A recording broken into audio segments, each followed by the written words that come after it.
90-ാമത്തെ സങ്കീർത്തനം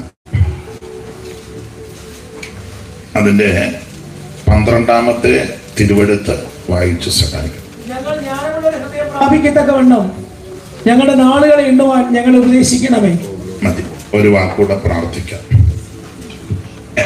പരിശുദ്ധ പിതാവേ, ഈ നല്ല രാത്രി സമയത്തിനായിട്ട് സ്തോത്രം. കൂടപ്പെട്ടിരിക്കുന്ന എല്ലാവരെയും ഇന്ന് രാത്രി ആശീർവദിക്കണം. ദൂരത്തിരുന്ന് ശ്രവിക്കുന്ന ഏവർക്കും അനുഗ്രഹമാക്കണം. പ്രിയപുത്രനെ ഞങ്ങളെ കൂടി മഹത്വപ്പെടുത്തണം. ക്രിസ്തുയേശുവിന്റെ നിസ്തുല്യ നാമത്തിൽ തന്നെ ആമേൻ. നമ്മുടെ ശബ്ദവും ഉയർത്തി ദൈവത്തെ മഹത്വപ്പെടുത്താം.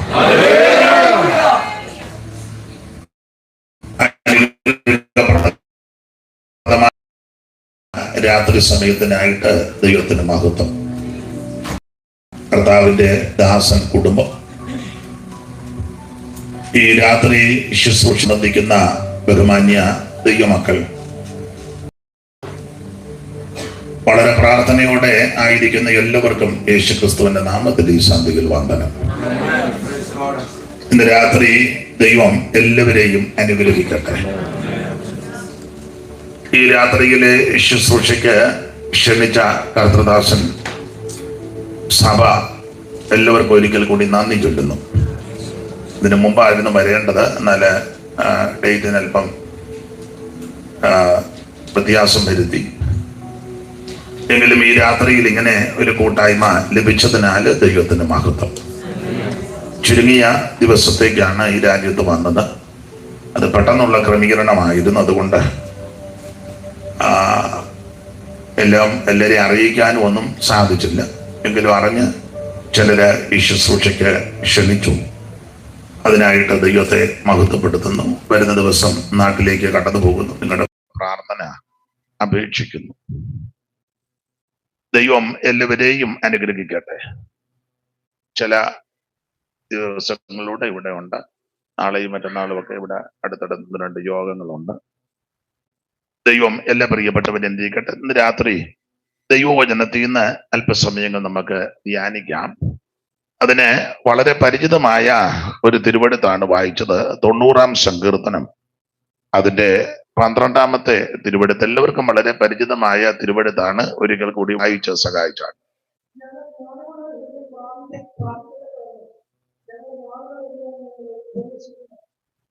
വേദവാക്യങ്ങൾ ഞങ്ങൾ ഗാതായമാവാൻ വേദാനാഥനെ നിന്റെ ജ്ഞാനം നൽകുക. ഇമ്പമേറിയ നിൻ അൻപുള്ള സ്വരം മുൻപേ നടന്നു സദാ കേൾപ്പി. പച്ചമേച്ചിലിൽ ഞങ്ങൾ മേഞ്ഞിടുവാനായി മെച്ചമയാകാരത്തെ നീ നൽകി. മെച്ചമ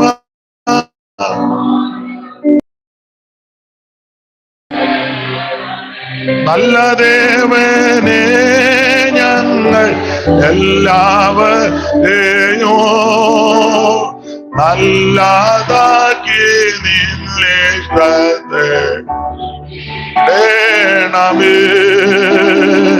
നല്ലതാക്കി നിന്നെ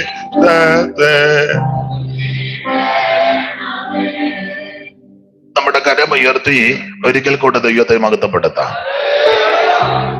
ഈ നല്ല രാത്രി സമയത്തിനായിട്ട് ദൈവത്തെ മഹത്വപ്പെടുത്തുന്നു. തിരുവചനത്തിൽ നിന്ന് അതിന്റെ ശബ്ദം വേണ്ട, അത് നിർത്തിയ അത് കുറ്റമൊന്നും അല്ല. ചില പാസ്റ്റേഴ്സിന് ഇതുണ്ടേലേ അവർക്ക് പറ്റുള്ളൂ. എനിക്ക് ഇതുണ്ടെങ്കിൽ എന്നാലും തെറ്റും. 90-ാം സങ്കീർത്തനം അതിന്റെ 12-ാമത്തെ തിരുവെഴുത്ത് ഒന്നുകൂടെ. ഞങ്ങൾ ഉള്ളൊരു ഹൃദയം പ്രാപിക്കത്തക്കവണ്ണം ഞങ്ങളുടെ നാളുകളെ എണ്ണുവാൻ ഞങ്ങളെ ഉപദേശിക്കണം. ഇന്ന് രാത്രി ചില കാര്യങ്ങൾ എണ്ണണം. അതാ നമ്മുടെ വിഷയം. എന്തൊക്കെ എണ്ണണമെന്ന ആ ഭാഗത്തേക്ക് മുമ്പ് ചില കാര്യങ്ങൾ വചനത്തിൽ നിന്ന് വീണ്ടും നമുക്ക് ധ്യാനിക്കാം. 90-ാം സങ്കീർത്തനം 12-ാം വാക്യമാണ്. സാധാരണ ഈ സങ്കീർത്തനം എല്ലാവരും എപ്പോഴും വായിക്കാറില്ല. നിങ്ങൾക്കറിയാം എപ്പോഴാ ഇത് വായിക്കുന്നത് സാധാരണ?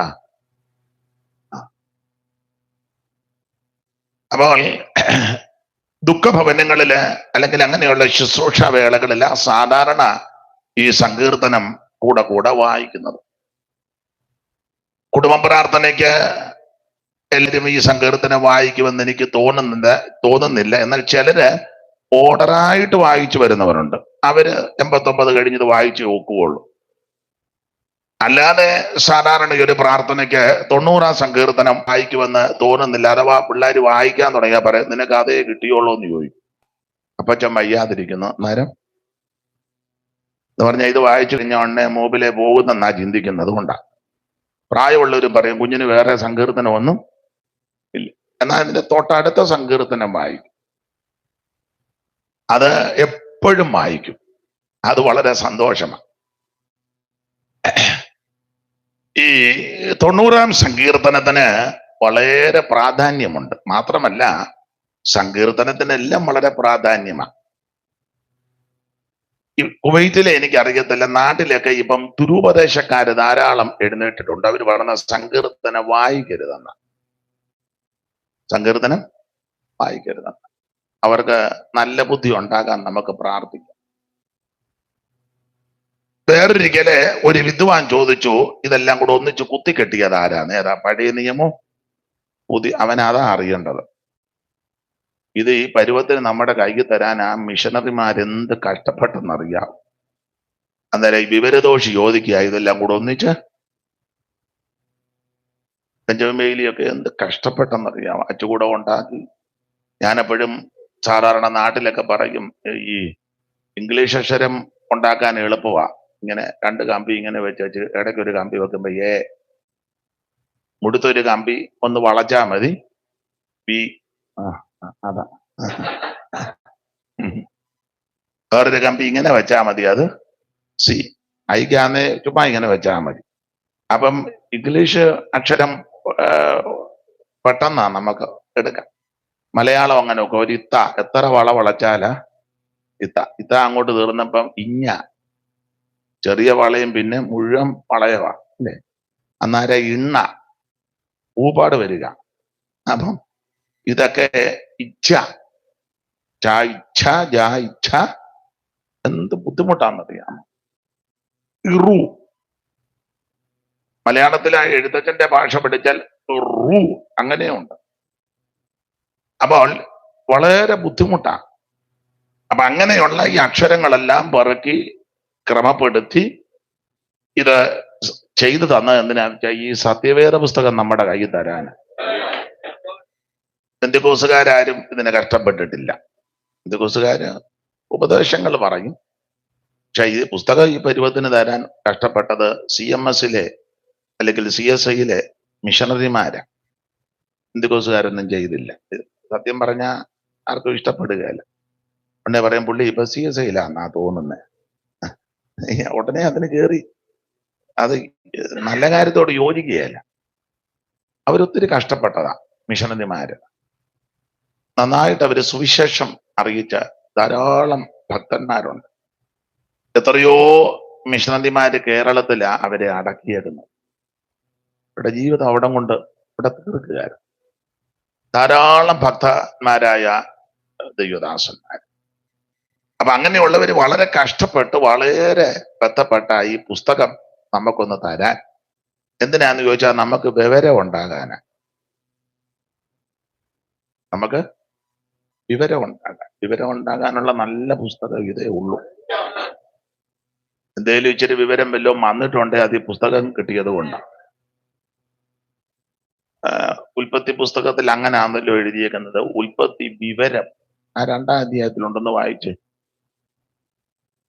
ഉൽപ്പത്തി വിവരം അങ്ങനെ എഴുതിയേക്കുന്നത് കണ്ടോ? വായിക്കാനാ പറയാനല്ലല്ലോ പറഞ്ഞ. ഏ ഉം. ആ ആ ഉൽപ്പത്തി വിവരം, അതാ വിവരം വന്ന നമ്മൾ വിവരം വെക്കാനുള്ള നല്ല പുസ്തകമാ സത്യവേദ പുസ്തകം. ഇത് ശരിക്കും വായിച്ച് ധ്യാനിച്ചവർക്കെല്ലാം വിവരം ഉണ്ടായിട്ടുണ്ട്. ഇനി ആരേലും വിവരമില്ലെന്ന് ചിന്തയുണ്ടെങ്കിൽ ഇത് വായിച്ചാൽ മതി, വിവരം ഉണ്ടാകും. അത്രയ്ക്ക് ശ്രേഷ്ഠമേറിയ പുസ്തകമായി സത്യവേദ പുസ്തകം. അപ്പോഴാ ഒരുത്തൻ ചോദിക്കുന്നത്, രണ്ടും കൂടെ ഒന്നിച്ച് കുത്തിക്കെട്ടിയത് അവൻ അതാ അറിയണ്ട. അപ്പം വേറൊരു വിദ്വാൻ രംഗത്ത് വന്ന് പറഞ്ഞു, ഇതങ്ങ് കീറിക്കളഞ്ഞേ, പഴയ നിയമം എല്ലാം കൂടെ പിന്നെല്ലാം ഭൂതമാ. അതെ, എല്ലാം ശാശ. നിങ്ങൾ ഓർക്കും, ഇവന്മാരെ ഓർത്ത് പ്രാർത്ഥിക്കണം. ദൈവമേ, ഇവന്റെ ഭൂതം പോയി, ഇവന് വെളിവും വെള്ളിയാഴ്ച. നിങ്ങളുമായിട്ടായി പാണോന്ന് എനിക്കൊരു ഡൗട്ട്. ഇപ്പം പമ്മെന്ന് കാണുമ്പോ എനിക്ക് ഡൗട്ട് അടിക്കുന്നു. ഒരു കാര്യം ഉറപ്പിച്ചും തറപ്പിച്ചും പറയാം, ഈ 66 പുസ്തകം ദൈവത്തിന്റെ തിരുവെടുത്ത. ഉൽപ്പത്തി പുസ്തകം 1-ാം അധ്യായത്തിന്റെ 1-ാം വാക്യം മുതൽ വെളിപ്പാട് പുസ്തകം 22-ാം അധ്യായത്തിന്റെ ഒടുവിലത്തെ വാക്യം വരെ ഇത് തിരുവെടുത്ത. മനുഷ്യര് സംസാരിച്ചതും മനുഷ്യര് തമ്മിൽ സംസാരിച്ചതും ദൈവം ഇടപെട്ടതും ദൂതൻ വന്ന് പറഞ്ഞതും ആമൻ അരുളപ്പാട് ലഭിച്ചതും അത് എഴുത്തിൽ കൂടിയും ദർശനത്തിൽ കൂടിയും ഒക്കെ പല വിധത്തിൽ ഇത് ദൈവത്തിന്റെ അരുളപ്പാടാണ്. എല്ലാ തിരുവെടുത്തും ദൈവശ്വാസിയം, ദൈവത്തിന് മഹത്വം. ആട്ടെ, ചില കാര്യങ്ങള് പറയുന്നത് ഉചിതമാണെന്ന് തോന്നുന്നു.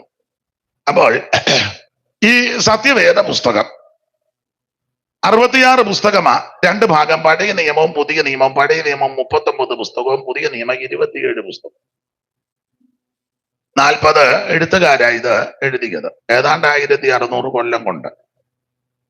അതില് പ്രാരംഭത്തിൽ മോശയുടെ 5 പുസ്തകം പഞ്ചഗ്രന്ഥങ്ങൾ നമുക്കറിയാം, പിന്നീട് ചരിത്ര പുസ്തകമാണ്. യോശുവയുടെ പുസ്തകം മുതൽ എസ്തേറിന്റെ പുസ്തകം വരെ ചരിത്ര പുസ്തകങ്ങളാണ്. പിന്നെ സംഗീത പുസ്തകങ്ങൾ. അതിനുശേഷമായിട്ട് നമുക്കറിയാം പ്രവചന പുസ്തകം, വലിയ പ്രവാചകന്മാരും ചെറിയ പ്രവാചകന്മാര്, യെശയ്യാവ് മുതൽ മലാഖി വരെ. പുതിയ നിയമത്തിലേക്ക് നാം പ്രവേശിക്കുമ്പോൾ ആദ്യത്തെ 5 പുസ്തകം അതും ചരിത്ര പുസ്തകമാണ്. ആ ചരിത്ര പുസ്തകത്തിൽ 4 പുസ്തകം യേശുക്രിസ്തുവിന്റെ ചരിത്രം. 5-ാമത്തെ പുസ്തകം അപ്പോസ്തല പ്രവൃത്തി, ആദിമ സഭയുടെ ചരിത്രം. പിന്നീട് 21 ലേഖനങ്ങളാ, അത് മുഴുവൻ ഉപദേശങ്ങളാ. റോമാലേഖനം മുതൽ യൂദയുടെ ലേഖനം വരെ 21 ലേഖനം മുഴുവൻ ഉപദേശ വിഷയങ്ങളാണ്. ഒടുവിൽ വെളിപ്പാട് പുസ്തകം 22 അധ്യായം, അത് ഭാവി കാലത്ത് സംഭവിക്കാനുള്ളതെല്ലാം ദൈവം മറച്ചു വെച്ചത് വെളിപ്പെടുത്തി കൊടുത്തു. അത് നമ്മൾ വായിക്കുന്നത് ആരുടെ വെളിപ്പാടാന്നാ? നന്നായിട്ടൊന്ന് പറഞ്ഞേ. യേശുക്രിസ്തുവിന്റെ വെളിപ്പാടാ. സ്തോത്രം. അങ്ങനല്ലേ വായിച്ചേ? യേശുക്രിസ്തുവിന്റെ വെളിപ്പാടാ. ഈ വെളിപ്പാട് പുസ്തകത്തിൽ മുഴുവൻ യേശുക്രിസ്തുവിന്റെ വെളിപ്പാടാ. അതാ കാണേണ്ടത്. പക്ഷെ പല ആൾക്കാര് ഈ മറ്റ് വിഷയങ്ങൾ പറഞ്ഞ് യേശുക്രിസ്തുവിന്റെ വെളിപ്പാട് കാണുന്നില്ല. വരുന്നവരും പോകുന്നവരും എല്ലാം മൃഗത്തിന്റെ കാര്യമാണ് പറയുന്നത്. അല്ല, ജനത്തിന് കേൾക്കാനും അതാ ഇഷ്ടം. അവിടുന്ന് കയറി വരുന്ന മൃഗം, ഇത് മൃഗത്തെ പറ്റി പറഞ്ഞ് കേട്ടവർക്കും പറയുന്നവർക്കും എല്ലാം ഏതാണ്ട് മൃഗത്തിന്റെ സ്വഭാവം, ഒരു കരുണയോ ആർദ്രതയോ ഒന്നുമില്ലല്ലോ. എന്നാൽ യേശുക്രിസ്തുവിന്റെ വെളിപ്പാടാ. അതാ നമ്മൾ അറിയേണ്ടതും കാണേണ്ടതും ഗ്രഹിക്കേണ്ടതും. ഓരോ അധ്യായം നിങ്ങൾ പഠിച്ചോ, മുഴുവൻ യേശുക്രിസ്തുവിന്റെ വെളിപ്പാടാണ്.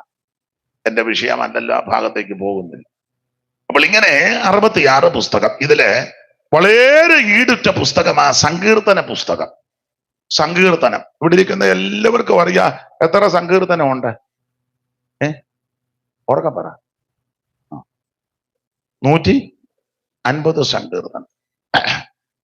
ഈ 150 സങ്കീർത്തനം പഴയ നിയമത്തിലെ ആദ്യത്തെ 5 പുസ്തകമുണ്ടല്ലോ, മോശയുടെ പഞ്ചഗ്രന്ഥം. മോശയുടെ ഏതൊക്കെ? ഇപ്പൊ നിങ്ങള് ചിലര് ചിന്തിക്കുക ഇങ്ങനെ സൺഡേ സ്കൂൾ പഠിപ്പിക്കാൻ വന്നേക്കാം, ഇത് കൊച്ചു പിള്ളേരെ പഠിപ്പിക്കുന്ന അല്ല, അത് അങ്ങനെ പഠിക്കുന്നതാണ് നല്ലത്. എന്നാലും ഇതറിയാത്ത ചിലര് കണ്ടെന്ന് വരാം. അപ്പോൾ 5 പുസ്തകം, ഉൽപ്പത്തി, പുറപ്പാട്, ലേവ്യ, സംഖ്യ എന്ന് പറഞ്ഞതുപോലെ ഈ 180 സങ്കീർത്തനവും 5 പുസ്തകങ്ങളായിട്ടാ പഠിക്കുന്നത്. സങ്കീർത്തനവും 5 പുസ്തകമാണ്.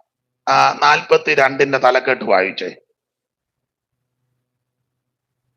ഓ, അതാണോ തലക്കെട്ട്? അങ്ങനെ വായിക്കേ. അപ്പൊ 1-ാം പുസ്തകം എവിടെ മുതലാ? 1 മുതൽ 41 വരെ 1-ാം പുസ്തകം. 42ന്റെ ഹെഡിങ് എങ്ങനെ? 2-ാം പുസ്തകം. ഇനി 73ന്റെ ഹെഡിങ് വായിര്. 3-ാം പുസ്തകം. അപ്പൊ 2-ാം പുസ്തകം എവിടം വരെ? 72 വരെ. ഇനി 90ന്റെ ഹെഡിങ് വായിര്. 4-ാം പുസ്തകം. അപ്പൊ 3-ാം പുസ്തകം എവിടം വരെ? 89 വരെ. ഇനി 107ന്റെ ഹെഡ് വായിര്. 5 നോക്കിയാ ചാന്നോ വായിക്കുന്നത്? ചുമ്മാ ഇരുന്നങ്ങ് പറയാതെ. 4 കഴിഞ്ഞ 5 ഞാനും പഠിച്ചിട്ടുണ്ട്. എന്നാലും നമ്മള് പുസ്തകം നോക്കി വായിക്കുന്നതാണ് നല്ലത്. അപ്പോൾ 5-ാം പുസ്തകം. അപ്പൊ 4-ാം പുസ്തകം എവിടം വരെ? 106 വരെ. 5-ാം പുസ്തകം എവിടം വരെ? 5-ാം പുസ്തകം എവിടം വരെ? ഈ ബഹളത്തിനിടെ ഞാൻ കേൾക്കുകയില്ലെന്നൊന്നും ഇരിക്കരുത്, എനിക്ക് നല്ല ശ്രദ്ധയാണ്. ദൈവത്തിന്റെ മകൻ. അപ്പോൾ 5 പുസ്തകങ്ങളായിട്ടാണ് ഈ 150 സങ്കീർത്തനത്തെ തിരിച്ചിരിക്കുന്നത്. വളരെ അനുഗ്രഹിക്കപ്പെട്ട പുസ്തകമായി സങ്കീർത്തനം. ഇനി നിങ്ങൾ ശ്രദ്ധിച്ചിട്ടുണ്ടോ? ഓരോ പുസ്തകവും അവസാനിപ്പിക്കുമ്പോൾ ആമേൻ എന്നുണ്ട്. 41ന്റെ ഒടുവിൽ വായിച്ച ആമേൻ ഇല്ലേ? വാക്യം വായിര്.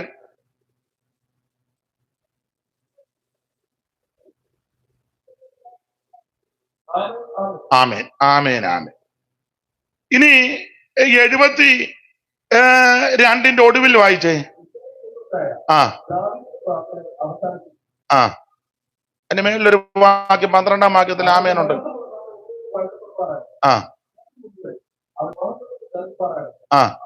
ആമേൻ, അവിടെ ആമേനുണ്ട്. 89ന്റെ അപ്പൊ ഈ പുസ്തകം ഒടുവിൽ ആമേൻ എന്ന് കൊടുത്തിട്ടുണ്ട്. അത് അങ്ങനെ തന്നെ ആന്ന. അപ്പോൾ സങ്കീർത്തനത്തിന് ഏറെ പ്രാധാന്യമുണ്ട്. ഈ സങ്കീർത്തനത്തിലെല്ലാം എഴുന്നു നിൽക്കുന്ന വിഷയം വ്യക്തി യേശുക്രിസ്തുവാണ്. ഇത് അറിയാത്ത പൊട്ടന്മാരാ പറയുന്നത് ഇത് വായിക്കരുത്, പഠിപ്പിക്കരുതെന്ന്. ഇവനെല്ലാം വിവരം ഉണ്ടാകാൻ പ്രാർത്ഥിക്കണം. നിങ്ങൾ 150 സങ്കീർത്തനം എടുത്തോ, അതിലെല്ലാം പ്രത്യക്ഷമായിട്ടും പരോക്ഷമായിട്ടും നിലനിൽക്കുന്ന ഒരേ ഒരു വ്യക്തിപ്രഭാവം, അത് നമ്മുടെ വീണ്ടെടുപ്പുകാരൻ രക്ഷിതാവുമാകുന്ന നസറയനാകുന്ന യേശുക്രിസ്തുവാണ്.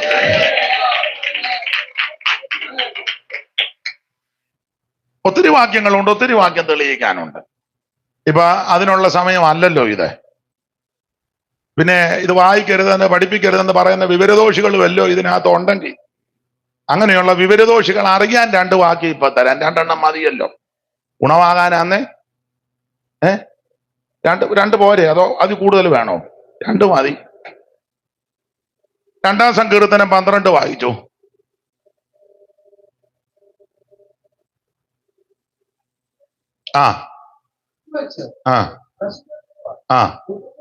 മതി, അതല്ലേ അത്യാവശ്യം.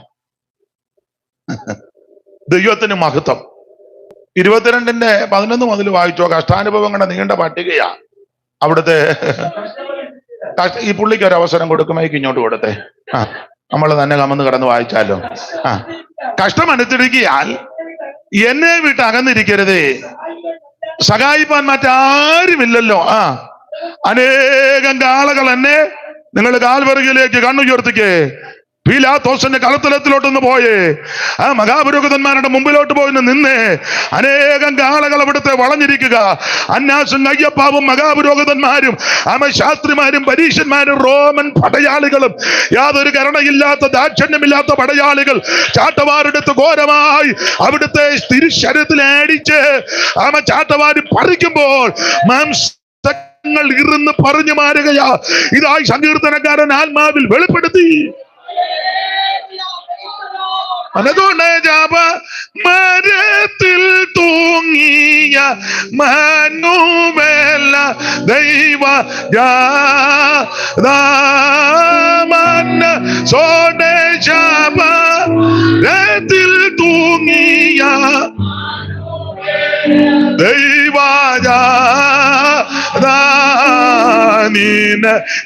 വേദന വരുത്തി വച്ചത് നീരൻ ഞാനയ്യോ, നിനക്ക് വേദന ഗോറി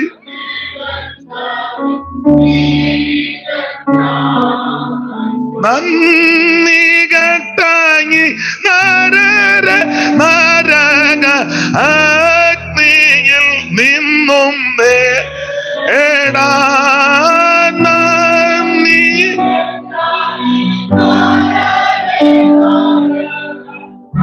അഗ്നിയിൽ നിന്നും നേടാൻ മന്നവ തിരു പൊൻകുരുതി ചിന്തി നിന്നല്ലോ. മന്നവ തിരു പൊൻകുരുതി കരമുയർത്തി ദൈവത്തിന് മഹത്വം കൊടുക്ക. അപ്പൊ ഈ സങ്കീർത്തനത്തിലെല്ലാം പ്രധാനമായി കാണുന്ന വിഷയം നസറേയനാകുന്ന യേശുക്രിസ്തുവാണ്. ആ 22-ാം സങ്കീർത്തനം മുഴുവൻ ഇവിടുത്തെ കഷ്ടാനുഭവങ്ങള് ഓർപ്പിക്കുന്ന തിരുവെടുത്തല്ലയോ. ആട്ടെ, ഞാൻ തെളിവിനിപ്പം 2 കാര്യം തന്നേ ഉള്ളത്. മുഴുവൻ തെളിവാ. എന്താ വായി പൊട്ടക്കണാപ്പൻ എല്ലാം പറയുന്നത് വായിക്കരുത്, കുത്തിക്കെട്ടിയതാര കീറുകളയാൻ താല്പര്യമുണ്ട്. നമുക്ക് അവരെ ഒന്നും ദോഷമൊന്നും വരാതിരിക്കട്ടെ. നിങ്ങൾക്കെല്ലാം നല്ല ബുദ്ധി ഉണ്ടാകാൻ പ്രാർത്ഥിക്കാം. ദൈവമേ, ആ കർത്താവ് അങ്ങനല്ലേ പറഞ്ഞ, തിരുവെഴുത്തുകളെയും ദൈവശക്തിയും തിരിച്ചറിയാൻ ബുദ്ധിയെ തുറക്കണമെന്ന് യേശുവും പ്രാർത്ഥിച്ചു. നമുക്കും അങ്ങനെ പ്രാർത്ഥിക്കാം. നമ്മുടെ മാതൃക കർത്താവാ. ദൈവമേ, ഇവന്മാർക്കെല്ലാം തിരുവെഴുത്തുകളെയും ദൈവശക്തിയും തിരിച്ചറിയാൻ കുബുദ്ധിയെല്ലാം അങ്ങ് മാറ്റിയച്ചേ നല്ല ബുദ്ധി ഉണ്ടാകണേന്ന് ദൈവത്തോട് അപേക്ഷിക്കുക. എല്ലാ തിരുവെഴുത്തും ദൈവവിശ്വാസിയമാണ്. അപ്പൊ ഈ സങ്കീർത്തനത്തിനകത്തെല്ലാം സങ്കീർത്തനം ഉടനീളം പഠിച്ച് പ്രധാനപ്പെട്ട വിഷയം യേശുക്രിസ്തുവാണ്. അതാ നിലയിൽ പിന്നൊരു കാര്യമുണ്ട്, ആ നിലയിൽ പഠിപ്പിക്കാനും അറിയാൻ മേലാത്തവര് പറയാതിരിക്കുന്നതാ നല്ലത് അല്ലേ. പണ്ട് ഭർത്താവ് മരിച്ചപ്പം പാസ്റ്റർ അവിടെ ഇല്ല, പാസ്റ്റർ എവിടെയോ പോയിരിക്കുക, ആള് വിട്ടു പെട്ടെന്ന് വരാം. ഇന്നത്തെ കാലം എന്നാ അല്ല, ഓടിക്കതച്ചു വന്ന് നല്ല മനുഷ്യനാ. ഓടി വന്നു, ഭാര്യയും പിള്ളേരും എല്ലാം കരഞ്ഞിരിക്കുക, കുടുംബക്കാരെല്ലാം പെടുമരണമാണ്, യൗവനക്കാരൻ. ഉദ്ദേശിച്ച് ഓടി വന്ന് വെളിവില്ല പുള്ളി വന്ന് പറഞ്ഞ് നമുക്ക് പ്രാർത്ഥിക്കാൻ തങ്കമ്മേ കരയാതെ. തുറന്നൊരു സങ്കീർത്തനം, കിട്ടിയ സങ്കീർത്തനം വായിച്ചത് 109.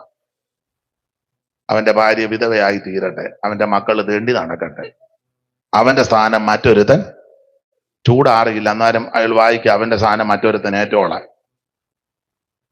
109 സങ്കീർത്തനമാണ്. അപ്പം സങ്കീർത്തനം തെറ്റാണെന്നല്ല, ആ സങ്കീർത്തനമല്ല ആ സന്ദർഭത്തിൽ അവിടെ വായിക്കേണ്ടത്. അപ്പോൾ സങ്കീർത്തനം സന്ദർഭോചിതമായിട്ട് വായിച്ച് ധ്യാനിച്ചാൽ വളരെ അനുഗ്രഹമാണ്. ഒരു തെളിവൂടെ തരാം. നമുക്കറിയാം, യൂദ മരിച്ചു. യേശുവിനെ ഒറ്റിക്കൊടുത്ത യൂദ എങ്ങനെയാ മരിച്ചത്?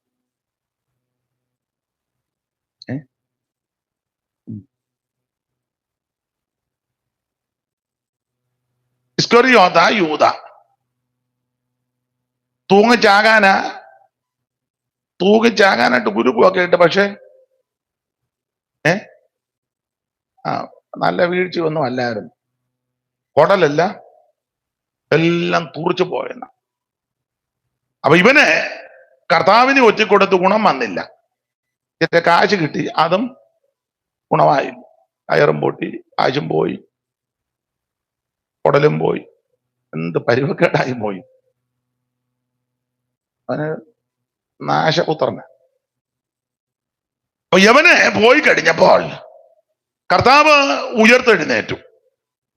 അരുമ ശിഷ്യന്മാർക്കെല്ലാം പ്രത്യക്ഷപ്പെട്ടേച്ച് കർത്താവ് പറഞ്ഞു, നിങ്ങൾ യെരൂശലേം വിട്ടു പോകരുത്. എന്നോട് കേട്ട പിതാവിന്റെ വാഗ്ദത്തത്തിനായിട്ട് ഇവിടെ കാത്തിരിക്കണം. ഞാൻ പോവുക, എല്ലാം ക്രമീകരിച്ചു. പരിശുദ്ധാത്മാവിനെ ഇങ്ങോട്ട് അയക്കും, ശക്തി ലഭിച്ചേച്ച് നിങ്ങൾ പോയിക്കോണം. ഇതെല്ലാം പറഞ്ഞേച്ച് യേശു പോയി. അപ്പൊ ഈ അപ്പോസ്തലന്മാർ ഒന്നിച്ചു കൂടിയപ്പം ഇവര് പറഞ്ഞു, നമ്മളെ കർത്താവ് തെരഞ്ഞെടുത്തു. ഒരു രാത്രി മുഴുവൻ പ്രാർത്ഥിച്ച 12 പേരെ തെരഞ്ഞെടുത്തത്. 12 എണ്ണം. ആ 12-ൽ ഒരുത്തൻ പോയി, അവന്റെ കുടലുമെല്ലാം തുറിച്ചു പോയി. നമ്മളിപ്പോ 11 പേര് ഉള്ളു. ഒരു കോറം തകയാനും നമുക്ക് ഒരാളെയും കൂടെ തെരഞ്ഞെടുക്കാം, ഒരാളെയും കൂടെ എടുക്കണം. അപ്പൊ അപ്പോസ്തലന്മാരും കൂടെപ്പെട്ടവരെല്ലാം കൂടെ ഇരിക്കുക. എത്ര പേരുണ്ടായിരുന്നെന്ന് ആ 12 മുതലൊന്ന് വായിച്ചേ. അപ്പോസ്തല പ്രവൃത്തി 1-ന്റെ 12 മുതലല്ലേ, കണ്ണിക തുടങ്ങുന്നത് മുതൽ വായിച്ചു.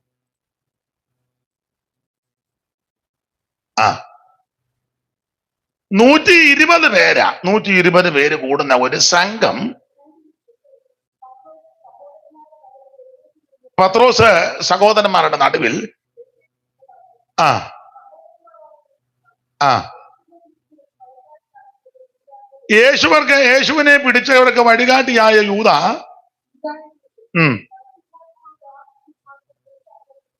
ആ ആ ഈ 12 എണ്ണത്തിൽ ഒന്നായിരുന്നു ഇവനെ. പിന്നെ അനീതിയുടെ ഇടയ്ക്ക് കയറി പറയാ, അനീതിയായിട്ടൊന്നും നമ്മുടെ കയ്യിൽ കാണരുത്, വീട്ടിലും കാണരുത്, ജീവിതത്തിലും കാണരുത്. കൈ നല്ല വെടിപ്പായിരിക്കും. മറ്റൊരാളെ ചതിച്ച് വഞ്ചിച്ച് അവനെ കുതികാല് വെച്ച് ഒന്നും കയ്യിൽ കാണരുത്. എന്റെയും നിങ്ങളുടെയും കൈ. നാട്ടിലൊക്കെ ചേട്ടനെ അനിയൊക്കെ ചതിച്ചും വഞ്ചിച്ചും വസ്തു കൈക്കലാക്കുന്ന ഒത്തിരി വിദ്വാൻമാരെ എനിക്കും അറിയാം. അപ്പനോടും അമ്മയോടും ഒരു പ്രത്യേക സ്നേഹമൊക്കെ കാട്ടി. അതുങ്ങളും അങ്ങ് ഓർക്കും. ഈയിടെയായിട്ട് ജോയിക്കുട്ടിക്ക് ഭയങ്കര സ്നേഹമാ. അവനെ സ്നേഹിച്ചു വന്നതല്ല, അവളാന്നെ കൂടെ ജ്യൂസും കൊടുത്തു, നട്ട്സും ഒക്കെ കൊണ്ട്. ഈ നട്ട്സ് കൊടുത്തതും ജ്യൂസ് കൊടുത്തത് ഇവരോട് താല്പര്യം ഉണ്ടായിട്ടല്ല. ആ ചെന്ന സമയത്ത് ഇതെങ്ങനെയും അടിച്ചു മാറ്റി. നിങ്ങളും മിണ്ടുകാലെന്ന് എനിക്കറിയാം, എനിക്ക് പലരെ അറിയാം, പല കേസുകളും വന്നിട്ടുണ്ട്, അതുകൊണ്ട് അറിയാം. അതുകൊണ്ടങ്ങ് പറഞ്ഞല്ലോ. ദൈവത്തിന് മഹത്വം. സഹോദരങ്ങൾക്ക് കൊടുക്കാനുള്ളതൊക്കെ കൊടുക്കണം. അത് ചേട്ടനാന്നേലും അനിയനാന്നേലും പെങ്ങൾക്കാന്നേലും ആങ്ങളയ്ക്കാന്നേലും ഒക്കെ കൊടുക്കാനുള്ളത് കൊടുക്കണം. ചതിച്ചും വഞ്ചിച്ചും അപ്പനെ അമ്മയും കളിപ്പിച്ചും സഹോദരങ്ങൾ അറിയാതെ ആധാരം ഉണ്ടാക്കി. അങ്ങനെ ഒത്തിരി പേരുണ്ട്. പെന്തിക്കോസിലും ഉണ്ട്. പേരും സ്ഥലവും ഒന്നും ഞാൻ പറയുന്നില്ല. സ്വന്തം പെങ്ങളെ കൊണ്ട് അനാഥാലയത്തിൽ വിട്ടേച്ച് പെങ്ങളുടെ പേരിലുള്ള റബ്ബർ തോട്ടം എഴുതിയെടുത്ത് വിദ്വാൻമാര് എനിക്കറിയാം. എല്ലാരും പെന്തിക്കോസുമാണ്. ഇവിടെ ഞാൻ പോയ പെങ്ങളെ കണ്ടു.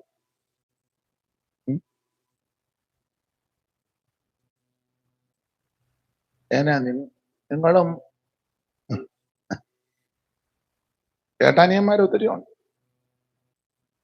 ഇല്ലാഞ്ഞിട്ടല്ല. ഞാൻ ചെന്ന് അവിടുത്തെ ചുമതലക്കാരനോട് പറഞ്ഞപ്പോൾ അയാൾ അന്തം വിട്ടുപോയി. ഇങ്ങനെയൊക്കെ ഉണ്ടായിരുന്നു. ഞാൻ പിന്നെ ഡീറ്റെയിൽ എല്ലാം പറഞ്ഞു. അതാ പുള്ളി ഇങ്ങനെയൊക്കെ സാഹചര്യം ഉള്ള വീട്ടിൽ ആയിരുന്നു എന്ന് ഞാൻ പറഞ്ഞ എല്ലാവരുടെ കൂടി ചെയ്ത് ഒപ്പിച്ചതാ. അതിൽ ഒരാങ്ങള നല്ല മനുഷ്യനാ. അദ്ദേഹം വല്ലപ്പോഴും ചെന്ന് കാണും. അദ്ദേഹത്തിന്റെ ലഭിച്ച കൃപയ്ക്കനുസരിച്ച് എന്തെങ്കിലും ഹെൽപ്പും ചെയ്യും. ഭയങ്കര സൂത്രക്കാരുണ്ട്. പക്ഷെ ഇതൊന്നും ഗുണമാകുകയല്ല. അനീതി കൊണ്ട് എന്ത് നേടിയാലും അത് ശുഭമാകുകയല്ല. ഈ നാട്ടിലും മറ്റു രാജ്യങ്ങളിലൊക്കെ ആൾക്കാരെ കളിപ്പിച്ച് വെച്ച് മുങ്ങുന്ന വിദ്വാൻമാര് പണ്ടുണ്ട്. ഇപ്പം മുങ്ങിയാൽ ലോകത്തിൽ എവിടെ ചെന്നാലും പിടി വീഴും. സാഹചര്യം അങ്ങനെ ആയി. ഇവിടെയുള്ള മനുഷ്യരെ കളിപ്പിച്ച് വെച്ച് മുങ്ങിയ പല വിദ്വാൻമാരെ അറിയാം. പിന്നീടൊക്കെ ഭയങ്കര ശുശ്രൂഷ ചെയ്യുന്നവരുണ്ട്, ഒരു ഉളുപ്പുമില്ലാതെ. നിങ്ങൾക്കെല്ലാം ഒരു ഈ പരമാർത്ഥം ഒന്നും പറയാൻ പറ്റില്ല. രണ്ടുപേര് തമ്മിൽ ബിസിനസ് നടത്തുക. ഒരുത്തനെ ചതിച്ചേച്ച് ഒരുത്തൻ മുങ്ങും. ചെക്ക് എഴുതി കൊടുത്തേച്ച് അവൻ മുങ്ങി, മറ്റവനെ ജയിലിലും. ഇല്ലേ? നിങ്ങൾക്കും പല കേസ് അറിയരുതോ നിങ്ങളിങ്ങനെ പമ്മിയിരിക്കുന്നത്? എന്റെ ഭാഷ ഞങ്ങൾക്കും ഒത്തിരി കൂടുതൽ കാശുണ്ടാക്കാൻ പോകുന്നതാ. ഈ നാട്ടിലൊരു പഴഞ്ചൊല്ലുണ്ട്, വേദപുസ്തകത്തിലെ അല്ല, ഒരു നാടൻ പഴഞ്ചൊല്ല്. നിങ്ങളുടെ നാട്ടിൽ എങ്ങനെയാ പറയുന്നതെന്ന് അറിയത്തില്ല. കൂഞ്ഞറിഞ്ഞേ വരാവുള്ളൂ. അല്ല, പഴഞ്ചൊല്ല് വിട്ടേക്കാം. കർത്താവും പൗലോസും ഒക്കെ പഠിപ്പിച്ച ഉപദേശമില്ലേ ഉള്ളത് കൊണ്ട്. ഇഹലോകത്തിലേക്ക് ഒന്നും കൊണ്ടുവന്നിട്ടില്ല, ഇവിടെ നിന്ന് ഞാനൊന്നും കൊണ്ടുപോകത്തുമില്ല. അടുത്തത് നിങ്ങൾ പറയണം. ഇത്ര ഞാൻ പറഞ്ഞില്ല, ഇനി നിങ്ങൾ പറ. ഇഹലോകത്തിലേക്ക് ഒന്നും കൊണ്ടുവന്നിട്ടില്ല, ഇവിടെ നിന്ന് ഞാനൊന്നും. പിന്നെ പറഞ്ഞോ? അല്ലെ മതിയോ? വാക്യം പറഞ്ഞല്ലാരും നല്ല കാര്യം.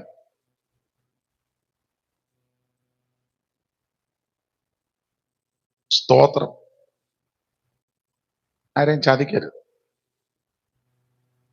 കൈ മലർത്തുമ്പം ഇതിനകത്ത് അകൃത്യം ഒന്നും കാണരുത്. കൈ ഓർത്തി ഇങ്ങനെ ടാറ്റ അടിക്കുമ്പോ ഇതിനകത്ത് ഒന്നും കാണരുത്.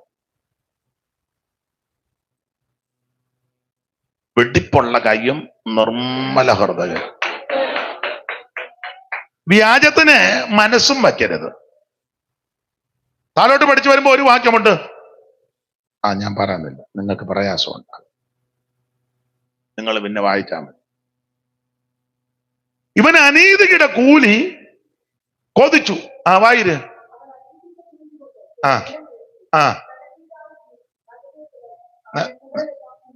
നില ഒതകിയില്ല, കാശൊതകിയില്ല, കുടല് ശരിയായില്ല, കയറ് പൊട്ടി, എന്തെല്ലാം ഗ്രഹപ്പെട. അടുത്തത് എല്ലാവരും അറിഞ്ഞത് ആകെ കൊണ്ട്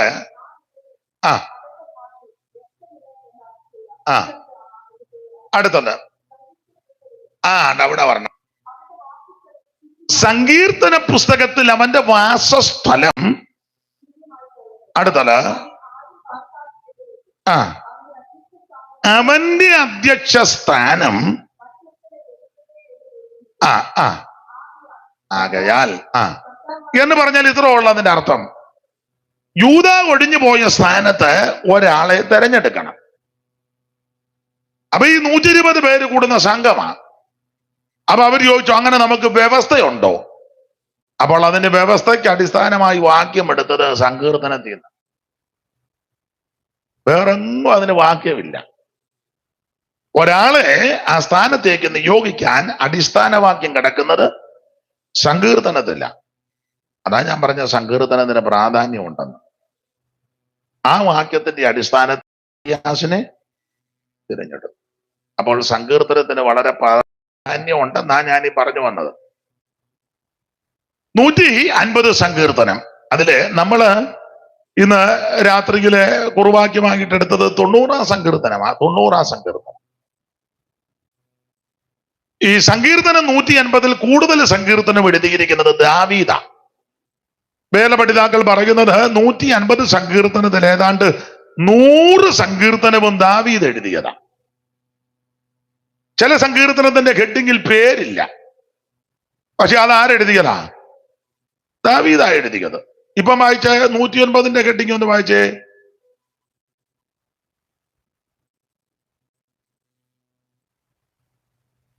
അത് ദാവീദ് എഴുതിയ സങ്കീർത്തനം. തെളിഞ്ഞു നോക്കിക്കേ, ആരുമില്ല. പക്ഷെ ആ സങ്കീർത്തനം ദാവീദ് എഴുതിയതാ. അതിന് തെളിവ് ആദിമസഭയ്ക്ക് പീഡ. സുന്ദരം എന്ന ദേവാലയ ഗോപുരത്തിൽ നിന്ന് മുടന്തനെ സൗഖ്യമാക്കി യേശു. അതിന് മുഖാന്തരം യോഹന്നാനും പത്രോസുമാണ്. ഇവരെ രണ്ടുപേരെയും പിടിച്ച് ശാസിച്ച് ഈ നാമത്തിൽ മിണ്ടരുത്, നാമം ഉച്ചരിക്കരുത്, ഏത് ശക്തി ഏത് നാമം എന്നൊക്കെ ചോദിച്ച് ഇങ്ങനെ ഇവരെ പീഡിപ്പിച്ചപ്പോൾ ഇവര് കടന്നു വന്ന് ആദിമ സഭയോട് ഈ വസ്തുത അറിയിച്ചു, ഇങ്ങനെ പ്രശ്നമാണെന്ന്. അപ്പോൾ ഇത് കേട്ടപ്പോൾ ആദിമ സഭ ഒരുമനപ്പെട്ട് പ്രാർത്ഥിച്ചു. ഇവര് പ്രാർത്ഥിച്ചപ്പോൾ 2-ാം സങ്കീർത്തനം ഉരുവിട്ട് പ്രാർത്ഥിച്ചു. വായിച്ചേ, അപ്പോസ്തല പ്രവൃത്തി 4-ാം അധ്യായത്തിന്റെ 23 മുതൽ വായിര്.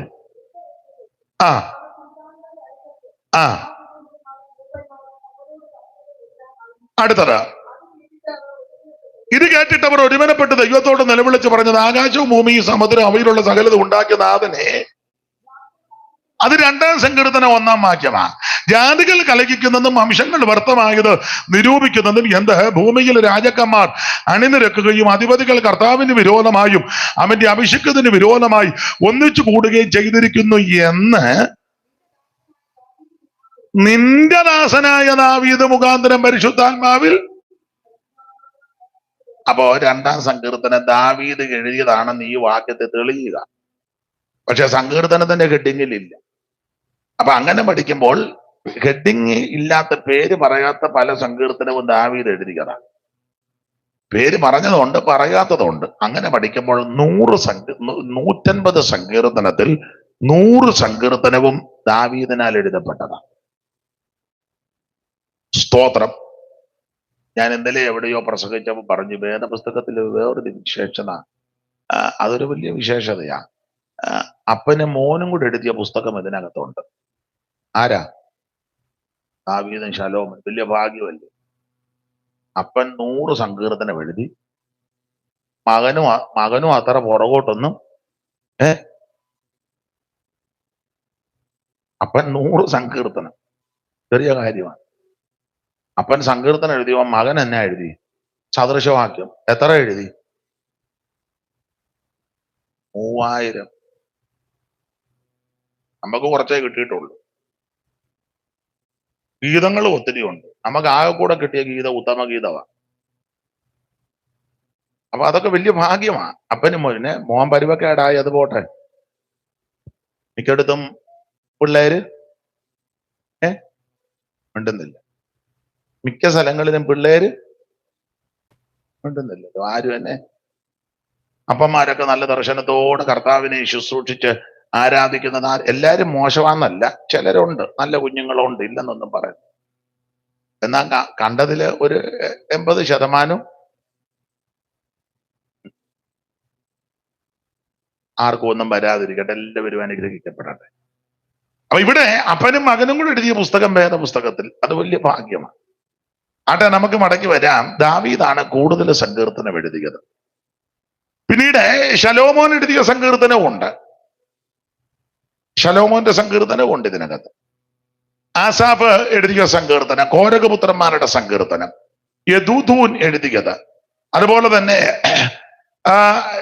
ഈ യസ്രാ ശാസ്ത്രി എഴുതിയതെന്ന് അവകാശപ്പെടുന്ന 1-ാം സങ്കീർത്തനം 119.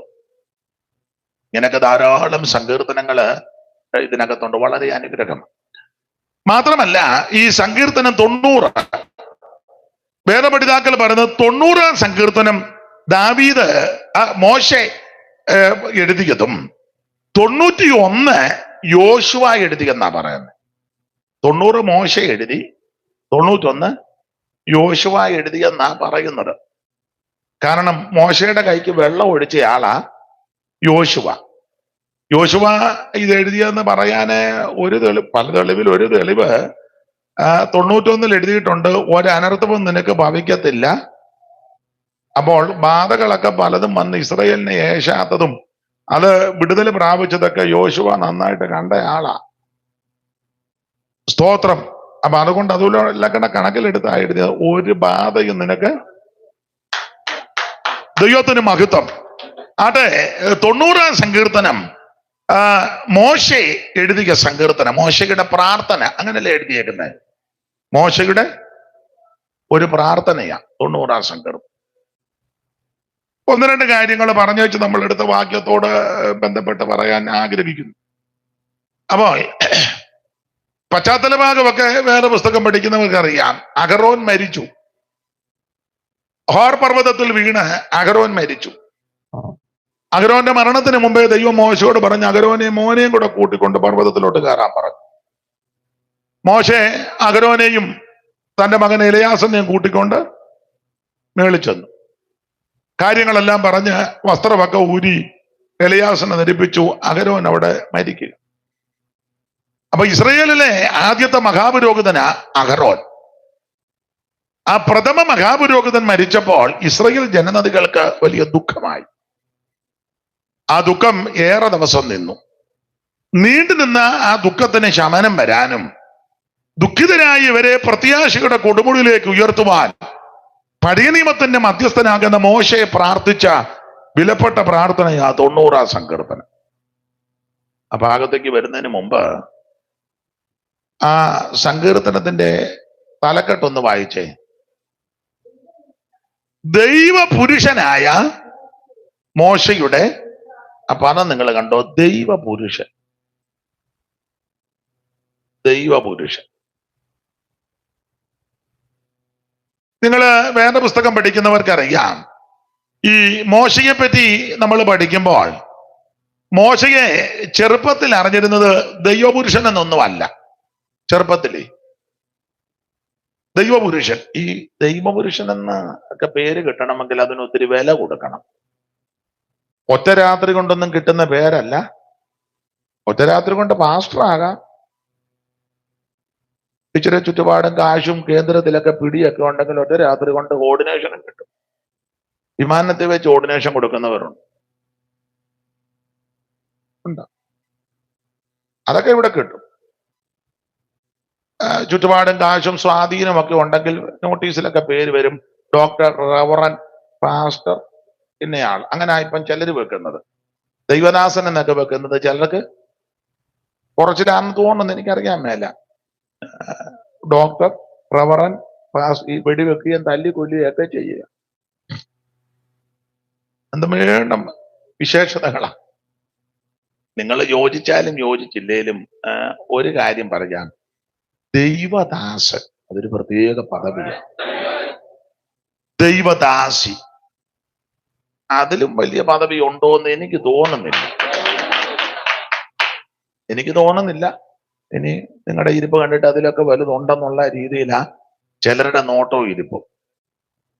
ദൈവദാസൻ. ഇവിടെ ദൈവപുരുഷൻ. അപ്പൊ മോശയെ ചെറുപ്പത്തിൽ അറിഞ്ഞത് ദൈവപുരുഷൻ എന്നൊന്നും അല്ല. ചെറുപ്പത്തിൽ എങ്ങനെ ഈ മോശയെ അറിഞ്ഞിരുന്നത്? ഉറക്കെ പറ. ഞാൻ അവിടെ വന്ന് വാക്യം വായിച്ചു തന്ന ആളാണ്? അല്ല, അന്നില്ല. ഇതുപോലൊരു സഹോദരി അവിടെയും വായിച്ചു. അപ്പോൾ മോശയെ ചെറുപ്പത്തിൽ അറിഞ്ഞിരുന്നത് ഫറവോന്റെ പുത്രിയുടെ മകൻ. 25 വാക്യം വായിച്ചേ. ആ എബ്രായ ലേഖനം 11:25. പുറപ്പാടിലൊന്നും തപ്പിയാ കാണുകയല്ല.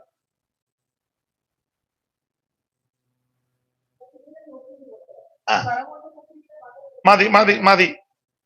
ഫറവോന്റെ പുത്രിയുടെ മകൻ. കണ്ടോ? അപ്പൊ ചെറുപ്പത്തിൽ മോശയെ എല്ലാവരും അറിഞ്ഞിരുന്നത് ഫറവോന്റെ പുത്രിയുടെ മകൻ എന്നാ. ഈ ഫറവോന്റെ പുത്രിയുടെ മകൻ എങ്ങനെയാ ദൈവപുരുഷനായത്? ആ പദവി ഒരു ദിവസം കൊണ്ടോ, ഒരു മാസം കൊണ്ടോ, ഒരു വർഷം കൊണ്ടോ, സ്വാധീനം കൊണ്ട് ലഭിക്കുന്നതല്ല. അതിനു മുമ്പിൽ ഒത്തിരി ബന്ധപ്പാടുണ്ട്.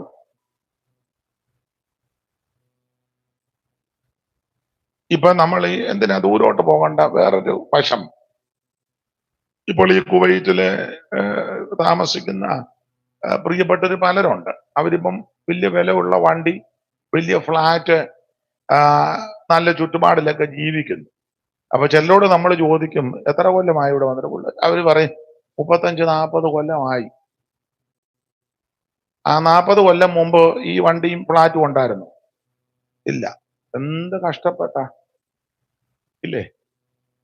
അവരോട് ചോദിച്ചു, അങ്ങനെയൊക്കെ ഒന്ന് ചോദിച്ചറിയുന്ന നല്ലതാ. ചെല്ല് ധരിച്ചേക്കുന്ന നമ്മളെ പ്ലെയിനെ കൊണ്ടുവന്ന് അവരെ അറബിയുടെ വീട്ടിലോട്ട് പാലസിലോട്ട് ഇട്ടേക്കുകയായിരുന്നു. അവിടെ നിന്ന് പുറത്തിറങ്ങിയപ്പോ ഈ വണ്ടിയിൽ ഇങ്ങോട്ട് ഇറങ്ങി പാലസിനകത്ത് കൊണ്ട് എന്തിനാ ദൂരോട്ട് പോകുന്നത് അദ്ദേഹത്തോട് ചോദിച്ചു. വന്നപ്പോ എങ്ങനെ ഇപ്പൊ എങ്ങനെ എന്ത് കഷ്ടം. ഇപ്പൊ കാണുന്നവർക്ക് വീട് ചുറ്റുപാട് അല്ലെങ്കിൽ സാലറി ചുറ്റുപാടൊക്കെ നല്ല ഇതാ. പക്ഷെ അവരൊക്കെ ഒത്തിരി കഷ്ടപ്പെട്ടവരാ. അതെല്ലാ മേഖലയിലും അങ്ങനെ, എല്ലാ മേഖലയിലും കഷ്ടപ്പെടാനൊന്നും ഒക്കത്തില്ല, ബന്ധപ്പെടാതെ ഒക്കത്തില്ല. അല്ല, ആത്മീക ലോകത്തും അതൊക്കെ തന്നെ. വളരെ കഷ്ടപ്പെടണം, വളരെ ബന്ധപ്പെടണം. ഉപദേശത്തിലും വചനത്തിലും ഒക്കെ നന്നായിട്ട് അധ്വാനിക്കണം. അങ്ങനെ ആ പുസ്തകത്തിൽ എഴുതിയേക്കുന്നത്. അങ്ങനെയുള്ളവരെ ഇരട്ടി മാനത്തിന് യോഗ്യരാക്കണമെന്നുമുണ്ട്. ഇപ്പം 2 വാക്യം പറയണമെങ്കിൽ അത് പഠിക്കണ്ടേ? അതിലൊക്കെ ഉപരി ദൈവത്തിന്റെ കൃപ വേണ്ടേ? അറിയാനും പറഞ്ഞിരുന്ന ഇത് പറയാൻ ഒക്കുന്നില്ലെങ്കിലോ? എന്നോട് ചൊല്ലി ചോദിക്കും, ഈ പാട്ടെല്ലാം കൂടെ എങ്ങനെയാ പഠിച്ചത്? ഒക്കെ ഒത്തിരി കഷ്ടപ്പെട്ട. അല്ല, ഞാൻ അമ്മയുടെ വയറ്റിൽ നിന്ന് വന്നപ്പോഴേ പാട്ടുമായിട്ട് ഇറങ്ങി വരുമായിരുന്നു. എന്നോടിരിക്കാൻ ഒരാൾ ചോദിച്ചു, അച്ഛൻ എത്ര പാട്ട് അറിയാൻ? കുറച്ച് പാട്ട് അറിയും. എന്നാൽ ഞാന് ദൈവകൃപയെ ശരണപ്പെട്ട് പറഞ്ഞ് ഞാന് കുറച്ച് പാട്ടൊക്കെ, എന്നാലും എത്ര അവനങ്ങ് അറിയണം. ഞാൻ പറഞ്ഞൊരു 10,000 പാട്ട് കാണാതെ പാടാം, പിന്നെ നോക്കി ഒരു 10,000-3,500 പാട്ടുകൂടെ പാടാന്ന് പറഞ്ഞു. അഹങ്കരിച്ച് പറഞ്ഞതല്ല കേട്ടോ. അഹങ്കരിച്ച് നാളത്തെ എങ്ങനെയാണെന്ന് അറിയത്തില്ല. ദൈവത്തിന്റെ മഹാകൃപ, സ്തോത്ര. അപ്പൊ ഞാൻ ചോദിച്ചു, ഇതെങ്ങനെയാ ഇതെല്ലാം? അപ്പൊ ഞാൻ പറഞ്ഞിടാ, അത് ഇപ്പൊ പഠിച്ചതല്ല. എന്റെ ഒരു അനുഭവം ഈ ആത്മീക ജീവിതത്തിൽ വന്നപ്പം പാട്ടിനോട് ഇഷ്ടമാ. പാടാൻ തൂണും സ്വരമൊന്നും ഇല്ലെങ്കിലും പാട്ട് ഇഷ്ടമാ. അപ്പൊ ആരെങ്കിലും നന്നായിട്ട് പാടുന്നവര് ഒരു പാട്ട് പാടിയാൽ അറിയാൻ മേലാണെങ്കിൽ ആ യോഗം കഴിയുമ്പോ ഞാൻ അവരുടെ അടുക്ക ചെന്നേച്ച് പറയാതെ എഴുതി തരും, അല്ലെങ്കിൽ പാടിക്കോ, ഞാൻ എഴുതിയെടുത്തോളാം. എഴുതിയെടുക്കും, അല്ലെങ്കിൽ പാട്ട് പുസ്തകത്തിൽ ഉണ്ടെങ്കിൽ തപ്പിയെടുക്കും. എന്നിട്ട് എൻ്റെ ഒരു രീതി, ഇപ്പൊ അത് ഒക്കുന്നില്ല, അതിന്റെ പോരായ്മയുണ്ട്, സത്യം പറയണമല്ലോ. വെളുപ്പിനെ എഴുന്നേക്കും. എഴുന്നേറ്റ് കുടുംബ പ്രാർത്ഥനയ്ക്ക് ഇരിക്കുമ്പം ഒരു 6-7 പാട്ട് പാടും എല്ലാ ദിവസവും. ഇപ്പൊ നിങ്ങൾ ചിന്തിക്കുക, ഇയാൾക്ക് വേറെ പണിയൊന്നുമില്ലല്ലോ, ഊതിയിരുന്നങ്ങ് പാടിയാ മതി, ഞങ്ങൾക്ക് അതുപോലെ അങ്ങ്. അല്ലത് ശരിയാ. എനിക്ക് വേറെ ജോലിയൊന്നുമില്ല, തിന്നേച്ച് കിടന്നേച്ച് വെളുപ്പിനെയോ പാതിരാത്രി എഴുന്നേറ്റ് ഊത്തിയിരുന്ന്, അല്ല നിങ്ങൾ എങ്ങനെ വേണേലും ചിന്തിച്ചു. അപ്പം രാവിലെ എഴുന്നേറ്റ് ഒരു 5-6 പാട്ട് പാടും. അങ്ങനെ പാടുന്ന കൂട്ടത്തിലെ ഈ പുതുതായിട്ട് കിട്ടുന്ന പാട്ടുണ്ടല്ലോ, ആ പാട്ട് ഒരു 10 ദിവസം അടുപ്പിച്ച് പാടും. നോക്കി വേറെയും പാട്ട് പാടും. പ്രഭാത പാട്ടുണ്ട്, സ്തുതിഗീതമുണ്ട്, സ്തോത്രഗീതമുണ്ട്. അതിനൊക്കെ ഓർഡറുണ്ട്. പാട്ടിന് ഓർഡറുണ്ട് കേട്ടോ. ചുമ്മാ വായി വരുന്ന കയറി നിന്ന് പാടരുത്. ചിലക്ക് ഒരു വെളിവില്ല, വെള്ളിയാഴ്ചയില്ല, ബോധമില്ല, ഒന്നുമില്ല, ചുമ്മാ അങ്ങ് നടക്കുക. ഒരു യോഗം ആരംഭിക്കുമ്പോൾ സ്തുതിഗീതം പാടണം. സ്തുതിഗീതം. ഞങ്ങള് കോഴഞ്ചേരിക്ക് അപ്പുറം ഒരു സ്ഥലത്ത് യോഗത്തിന് ചെന്നപ്പം പാസ്റ്റർ പ്രാർത്ഥിച്ചിട്ട് പറഞ്ഞൊരു പാട്ട് പാടാം. ആരുമില്ല പാടാൻ. നമ്മൾ ഈ ഗസ്റ്റായിട്ട് ചെന്നതുകൊണ്ട് എങ്ങനെയാ കയറി പാടുന്നേ? നമ്മൾ പാടിയവരാണ്, അയാൾ ഇവിടെയും വന്ന് മെനക്കാടാണോ എന്ന് ഓർക്കുകയല്ലേ. അതുകൊണ്ട് അങ്ങ് മിണ്ടാതിരുന്നു. ആരും പാടാനില്ല. അപ്പം പാസ്റ്റർ പറഞ്ഞ അപ്പൊ ഒരു സഹോദരി അവിടെ ഇരുന്ന് പാടുക. യോഗം തുടങ്ങാൻ പോവുക. ആദ്യത്തെ പാട്ടാ. ഒലിവുമല്ല ഒരുങ്ങിക്കഴിഞ്ഞല്ലോ, തലയ്ക്ക് അത് ഒരു ബോധവും വെളിവുള്ളത്. ഒരു മഹായോഗം തുടങ്ങുമ്പോ ഈ പാട്ടാണോ? ഒലിവുമല അതിന് ഇവർക്ക് തന്നെ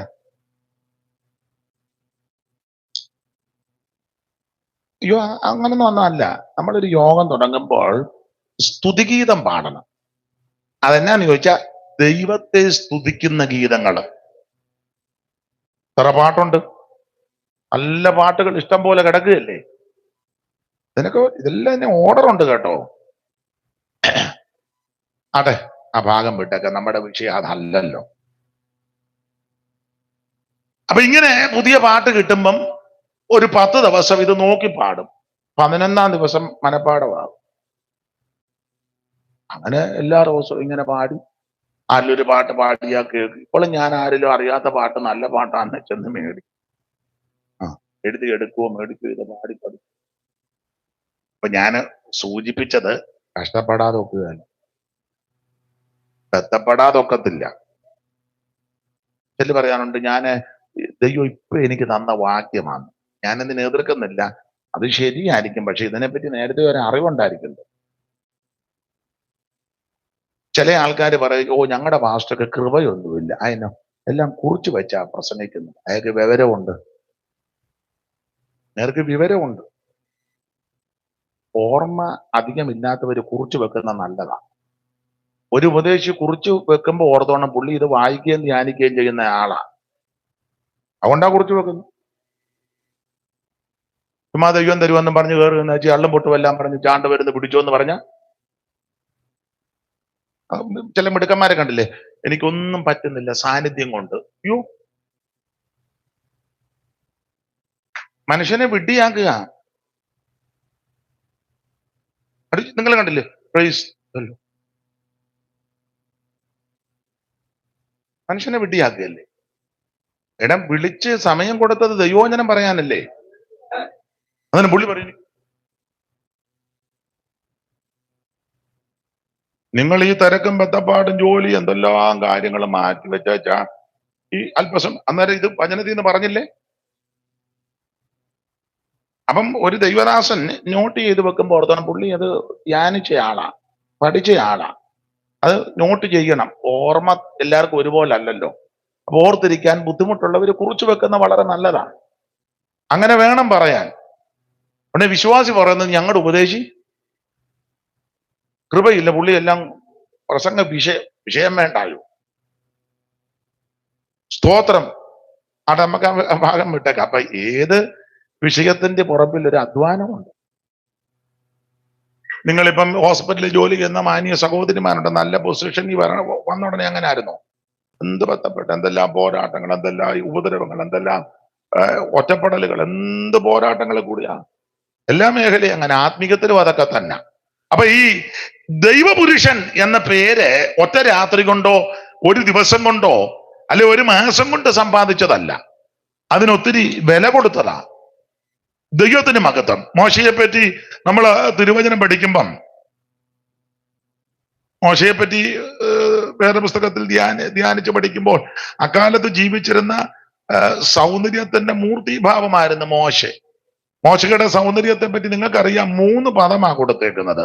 സുന്ദരൻ, ദിവ്യ സുന്ദരൻ, സൗന്ദര്യമുള്ളവൻ. ഒന്ന് വായിച്ച് 2:2 പുറപ്പാട്.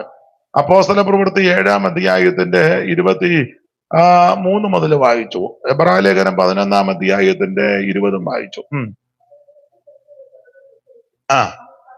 സൗന്ദര്യമുള്ളവൻ. ഇനി അപ്പോസ്തല പ്രവൃത്തിയിലെ വാക്യം വായിച്ചേ, 7-ാം അധ്യായത്തിൽ നിന്ന് 20 മുതലാണോ?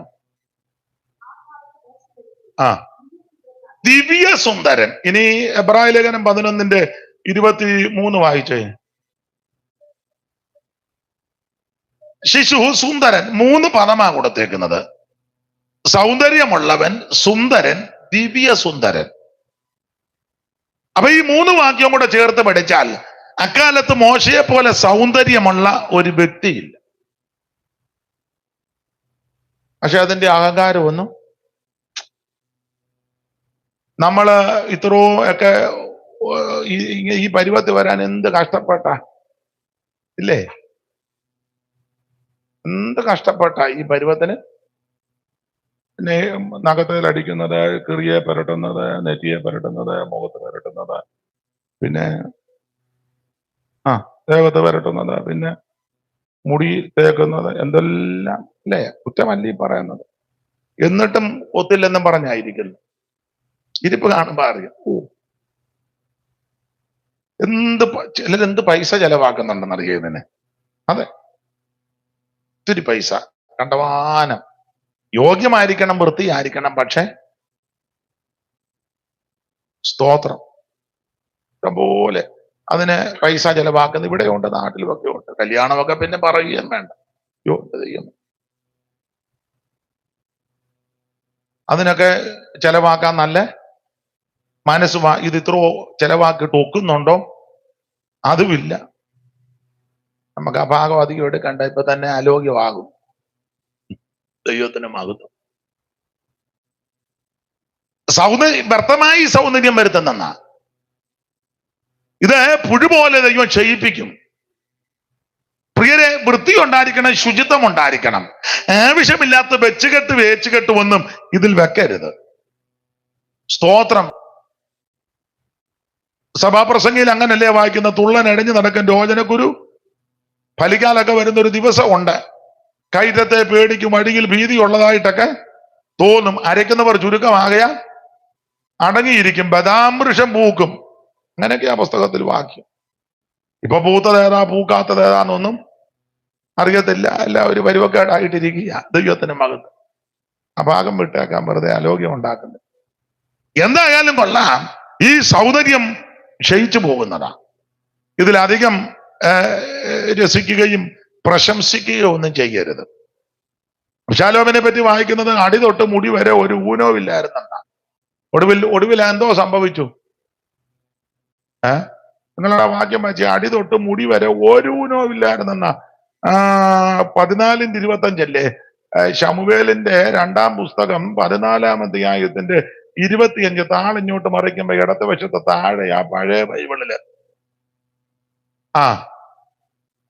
എവിടെ അങ്ങനെ എന്നാ എല്ലാ ഇസ്രയേലിലും അബ്ശാലോമിനോളം ശ്ലാഘ്യനായ ഒരുത്തനും ഉണ്ടായിരുന്നില്ല. അടി തൊട്ട് മുടി വരെ ഒരു ഊനവുമില്ല എന്ന് പറഞ്ഞാൽ നഖം മുതൽ മുടിയുടെ അറ്റം വരെ. നമുക്കാന്ന് 2 കാലിലും കുഴിനഖവാ അല്ലേ? അതുകൊണ്ട് എല്ലാരും സോക്സും, ഞാനും സോക്സ് ഇടുന്നതിന്റെ ഒരു കാര്യം അതാ. അല്ല, എന്റെ കാര്യവും പറയണ്ടായോ? 2 കാലിലും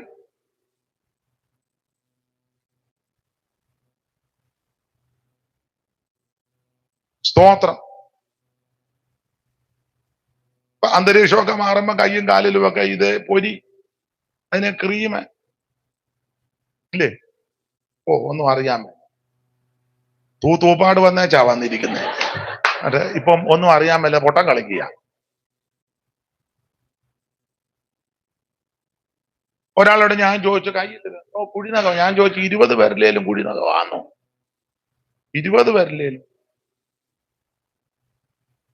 സാധാരണ കുഴിനകമൊക്കെ ഈ തള്ളവിരലല്ല, എന്നാൽ വേറെ വല്ല ചിലക്ക് 20 പേരിലേലും. അബ്ശാലോമിനോളം ശ്ലാഘ്യനായ ഒരുത്തനുമില്ല. അടി തൊട്ട് മുടി വരെ ഒരു ഊനവുമില്ലാത്തവൻ. എന്തോ സൗന്ദര്യമാണ്, യാതൊരു അപാകതയില്ല. പിന്നെ തലമുടി ഒത്തിരി ഉണ്ട്, ആണ്ടുതോറും കത്തിരിപ്പിച്ച് കളയും. അടുത്തത്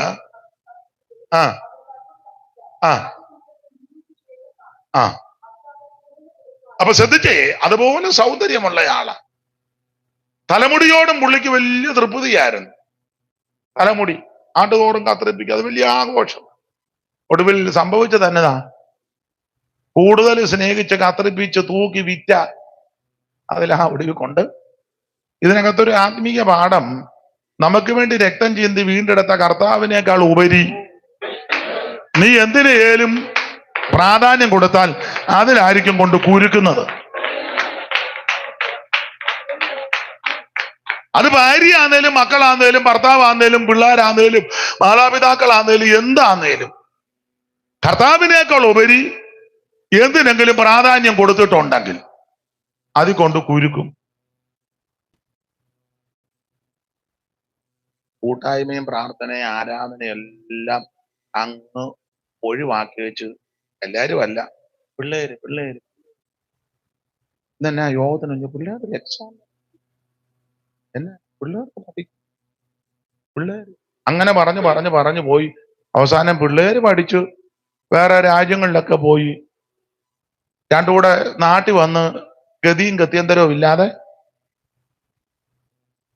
അനാഥാലയത്തിലാ. ഞാൻ കണ്ടേച്ചാ പറഞ്ഞത്, ഞാൻ കണ്ടു. ഞാൻ ഒരാളോട് ചോദിച്ചു, എത്ര നാളായി? 3 കൊല്ലമായിട്ട് ഇവിടെ ഉണ്ടെന്ന്. പിള്ളേരെന്ത്?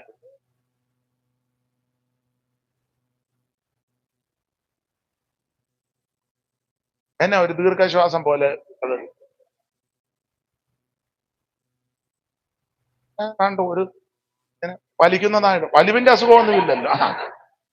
ദൈവത്തിന് മഹത്വം എന്ന് പറഞ്ഞ് ഞാൻ പറഞ്ഞതിന്റെ സാരം പിള്ളേർക്ക് ചെയ്യേണ്ട കടമകൾ ചെയ്യരുതെന്നല്ല, പിള്ളേരെ സ്നേഹിക്കരുതെന്നല്ല. അവർക്ക് ഭക്ഷണം പാർപ്പിടം വേണ്ടതെല്ലാം കൊടുക്കാൻ മാതാപിതാക്കൾ ബാധ്യസ്ഥരാ. പക്ഷേ നീ ആത്മീയ കൂട്ടായ്മയും ആരാധനയും പ്രാർത്ഥനയും ഇതെല്ലാം വിട്ടേച്ചേ, ഇത് മുഴുവൻ അലക്ഷ്യമാക്കിയേച്ചേ പിള്ളേര് പിള്ളേര് പിള്ളേരെന്ന് പറഞ്ഞ് മാത്രം തന്നെ പോയാൽ ഒടുവിൽ അത് കെണിയായി തീരും.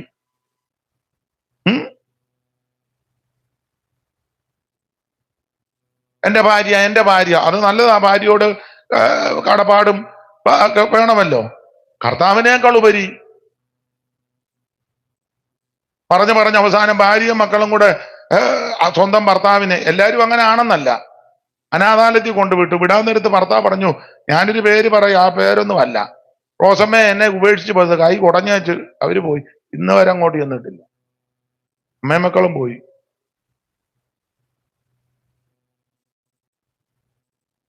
പുള്ളി ഒടിവ് പറഞ്ഞതാ, ഞാൻ ജീവിച്ച കാലത്ത് ഇവർക്ക് വേണ്ടിയാ എല്ലാം ജീവിച്ചെന്ന്. പക്ഷെ ഞാനന്ന് ദൈവത്തിന് വേണ്ടി എന്തെങ്കിലും ചെന്നെ, ദൈവമെങ്കിലും എന്റെ കൂടെ.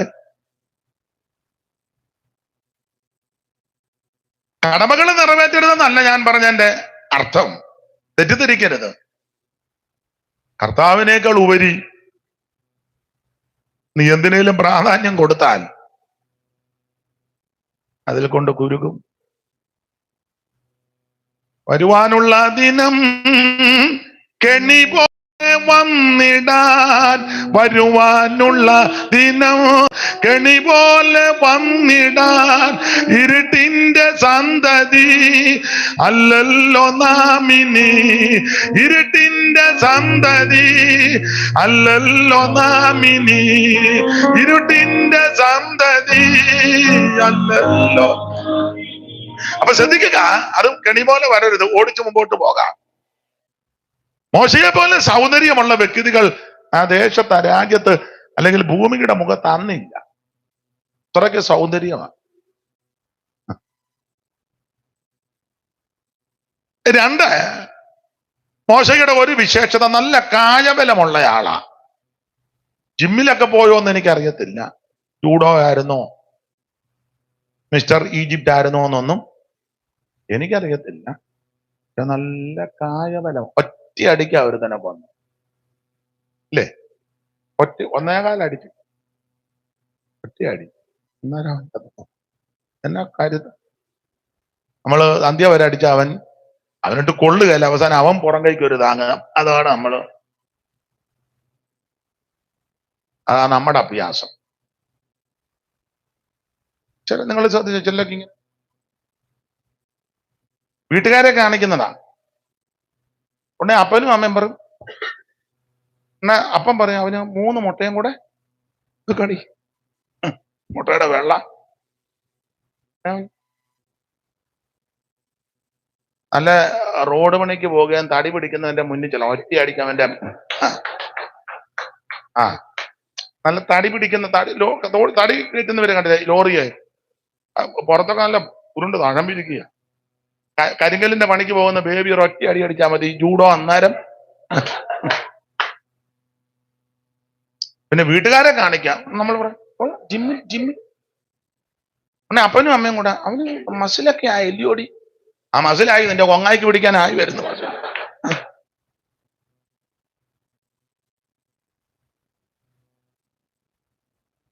മോശെ നല്ല ആരോഗ്യമുള്ള വ്യക്തിയാ, നല്ല കായബലമാ. ഒറ്റയടിക്കൊരു മിസ്രൈമിനെ നല്ല കരുത്താ. 3, മോശയുടെ ഒരു വിശേഷത, നല്ല വിദ്യാഭ്യാസം. 7:22 അപ്പോസ്തല പ്രവൃത്തി. അറിവുള്ള വാക്യം ഒന്ന് വായിച്ചു. മോശെ മിസ്രയീമ്യരുടെ സകല ജ്ഞാനവും അഭ്യസിച്ചു. കണ്ടോ, ജ്ഞാനം. ഏതെല്ലാം അന്നത്തെ ഏറ്റവും വലിയ സർവകലാശാലയൊക്കെ മിസ്രയീമിലുണ്ടെന്ന.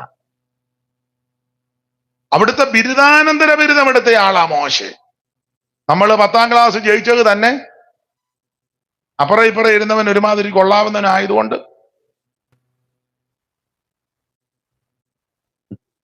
എല്ലാവരുടെയും കാര്യമല്ല. പണ്ട് കോപ്പിയടിയൊക്കെ പണ്ട് ഇപ്പോഴതൊന്നും നോക്കത്തില്ല. പരീക്ഷ കഴിഞ്ഞ് പോകുമ്പോ ഡെസ്കിലെല്ലാം ബ്ലേഡ് കൊണ്ട് ചിരണ്ടിയാച്ചാ കുനുകുനാന്ന് ഒന്നും അറിയാൻ മേല. ബ്ലേഡ് കൊണ്ടേ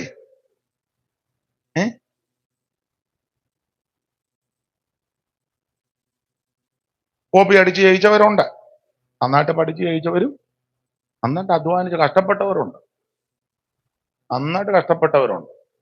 ഉറക്കം വന്നാലും കാല് വെള്ളത്തിനകത്തിട്ട് കഷ്ടപ്പെട്ട് വെളുപ്പിനെ 4 മണിക്ക് എഴുന്നേറ്റ് നന്നായിട്ട് പഠിച്ച് ജയിച്ചവരുണ്ട്. ഭക്ഷണം കഴിക്കാനില്ലെങ്കിലും പഠിത്തത്തിൽ പുറകോട്ട് പോയില്ല. അവരൊക്കെ നന്നായിട്ടുമുണ്ട്. അന്ന് ഉഴപ്പിച്ചവർ ഇപ്പോഴും ഉഴപ്പി തന്നെ കിടക്കുക. അല്ലെ പിന്നെ സൂത്രം ഒപ്പിക്കണം. നന്നായിട്ട് ഞാൻ നാളെ എപ്പോഴും പറയും, പിള്ളേരൊക്കെ ഉള്ളിടത്ത് ഞാൻ പറയും, നമ്മുടെ ഇന്ത്യയുടെ പ്രധാനപ്പെട്ട ആളായി പ്രഥമ പൗരനായിരുന്നു KR നാരായണൻ അവർകള്. അയ്യോ, ഞാനിതൊക്കെ വായിച്ച് അന്തം വിട്ടുപോയി. ഉഴവൂരിന്ന് അദ്ദേഹം നടന്ന് കോട്ടയത്ത് CMS കോളേജ് വന്നാ പഠിച്ചത്. നടന്ന്, വണ്ടിക്കൂലിയില്ല, ഏതാണ്ട് 10-30 കിലോമീറ്റർ. ഈ പിള്ളേർക്കൊക്കെ എന്ത് സൗകര്യമാണ്. വണ്ടി മുറിക്കകത്ത് വരാത്തത് കൊണ്ടാ, അല്ലെ മുറിലോട്ട് കയറ്റിയാലും അവനെ ടൈ കെട്ടിക്കൊണ്ടിരിക്കുമ്പോ വണ്ടി മുറിക്കകത്ത് വന്ന്. ഞാൻ തമാശ പറഞ്ഞതല്ല, എന്ത് അല്ലേ. കഴിക്കാനും വന്നില്ല അദ്ദേഹത്തിന്. വിശന്ന് പഠിച്ചു. അപ്പം കോട്ടയത്ത് ഒരു വീട്ടിലൊരു അമ്മയാണ് ഭക്ഷണം കൊടുത്തത്. അദ്ദേഹം നന്ദിയുള്ളവനും നല്ല മനുഷ്യനുമാണ്. അദ്ദേഹം ഇന്ത്യയുടെ പ്രഥമ പൗരനായി കഴിഞ്ഞ് നമ്മളെ പോലെ പെട്ടെന്ന് അങ്ങോട്ട് കൊണ്ട് ഓടിപ്പോകാൻ ഒക്കത്തില്ലല്ലോ. അതിന്റെ നിയമാനുസരണം പുള്ളി നാട്ടിൽ കേരളത്തിൽ വന്ന് വിശേഷിച്ച് കോട്ടയത്ത് വന്നപ്പോൾ ആദ്യം ഞാൻ വീട്ടിൽ പോയി, ഭക്ഷണം കൊടുത്ത വീട്ടിൽ. എന്ത് നല്ല മനുഷ്യനാ. അദ്ദേഹം ലണ്ടനിൽ പോയി പഠിച്ചു. ഞാനത് പഠിച്ചു കഴിഞ്ഞപ്പം അദ്ദേഹത്തെ പഠിപ്പിച്ച ഒരു പ്രൊഫസർ ഉണ്ടായിരുന്നു. അദ്ദേഹം തന്നെയാണ് നെഹ്റുവിനെയും പഠിപ്പിച്ചത്, ജവഹർലാൽ നെഹ്റുവിനെ.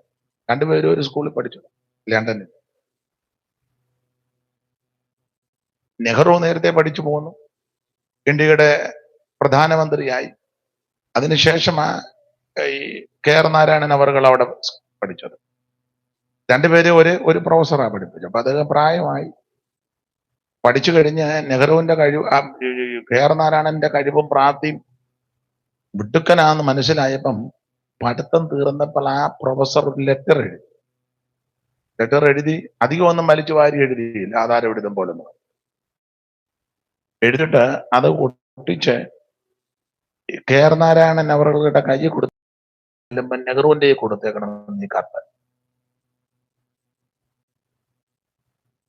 നമ്മളാണ് അവിടെ മുതൽ വായിച്ച് ഊപ്പാട് വരും. എന്തുവാ പുള്ളി വായിച്ചൊന്നുമില്ല. അതുപോലെ വിവരമുള്ളവരും അറിവുള്ളവരും കത്ത് പൊട്ടിച്ചില്ല പുള്ളി. അദ്ദേഹം കത്തെഴുതി വെച്ച് പറഞ്ഞത് നെഹ്റുവിന്റെ കൊടുക്കണമെന്ന്. ഇതെന്തുവാ എഴുതിയെന്ന് പോലും അറിയാൻ മേല. അത് ഡൽഹി വന്ന് നെഹ്റുവിനെ പെട്ടെന്ന് കാണാൻ പറ്റുമോ? ഇന്ത്യയുടെ പ്രധാനമന്ത്രി അവിടെ കുറച്ച് ദിവസം തങ്ങി.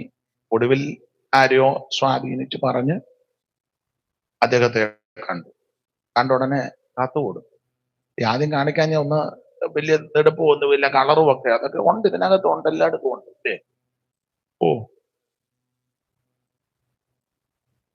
അപ്പം ആത്മീയത്തിലില്ലേ ഉള്ള ഈയുടെ ഒരു പാസ്റ്ററെ പറ്റി സഭക്കാർ പറഞ്ഞെന്ന്, ആ പാസ്റ്ററെ ഇവിടെ ഉണ്ടെന്ന് പെണ്ണുങ്ങളെല്ലാം കൂടെ പറഞ്ഞ, നല്ല കാണാൻ നല്ല വെളുത്ത് കൊഴുത്തിരിക്കുക, ഇതുപോലൊരു പാസ്റ്ററെ ഇനി നമുക്ക്.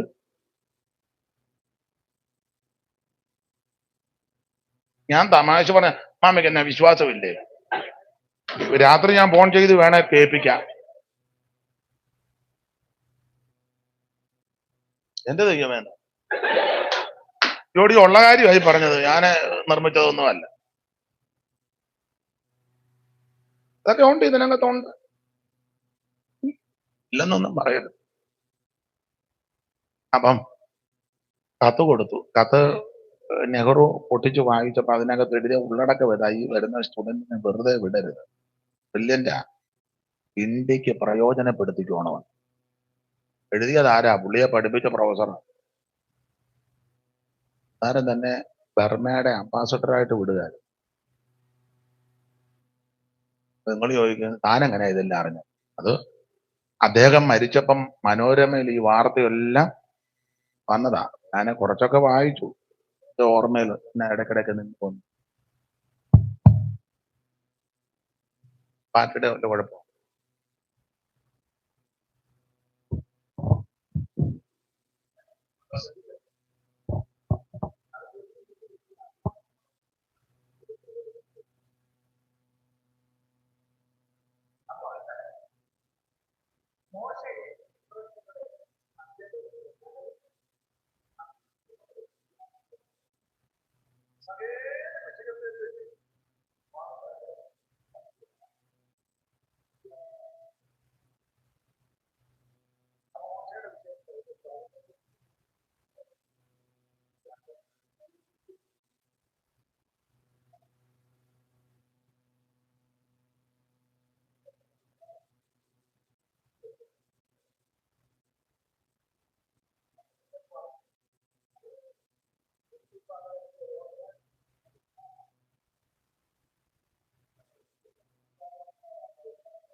നല്ല ഒരു പൊസിഷൻ തനിക്കായിട്ട് കാത്തു കിടക്കുക.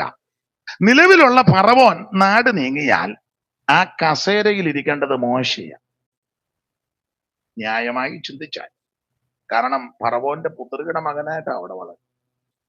നല്ല ഒരു കസേര. മാത്രമല്ല, അടുത്ത മോശയുടെ ഒരു വിശേഷത, മിസ്രയീമിലെ നിക്ഷേപത്തിന്റെ എല്ലാ ഉടമസ്ഥാവകാശം, മിസ്രയീമിലെ നിക്ഷേപം. അപ്പൊ ധാരാളം സ്വത്തിന്റെ ഉടമസ്ഥാവകാശം. ഇത്രയേറെ ഒത്തിരി ഉണ്ട് ഇനിയും പറയാൻ, അത്തോളം കൊണ്ടങ്ങ് നിർത്താം.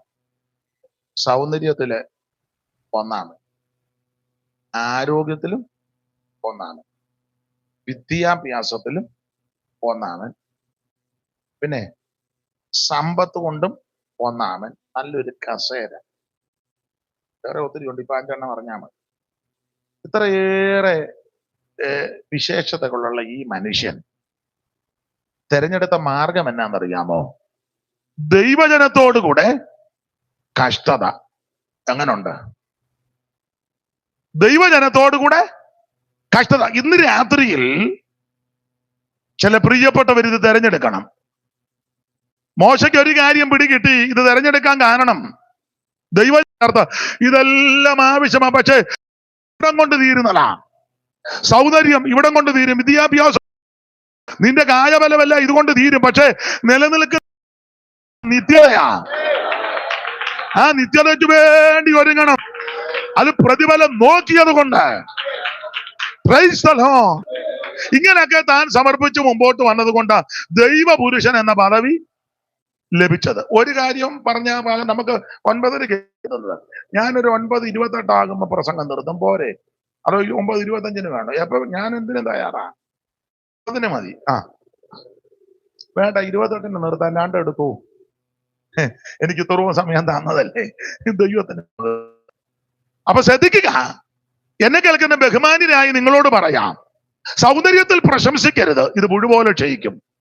ധനം പ്രശംസിക്കരുത്, കുരുകില് മാറിപ്പോകുമ്പോൾ. ഇപ്പോ ഉള്ള കാശ് നല്ലൊരു പനിക്കില്ല, നല്ലൊരു കുളിരും കിടുകിടുപ്പും വരുന്നതിനില്ല. ഇവിടുത്തെ അറിയത്തില്ല, നാട്ടിലൊക്കെ ഇത് ബിസിനസ്സാ മിക്കതും. കഴിവിന്റെ പരമാവധി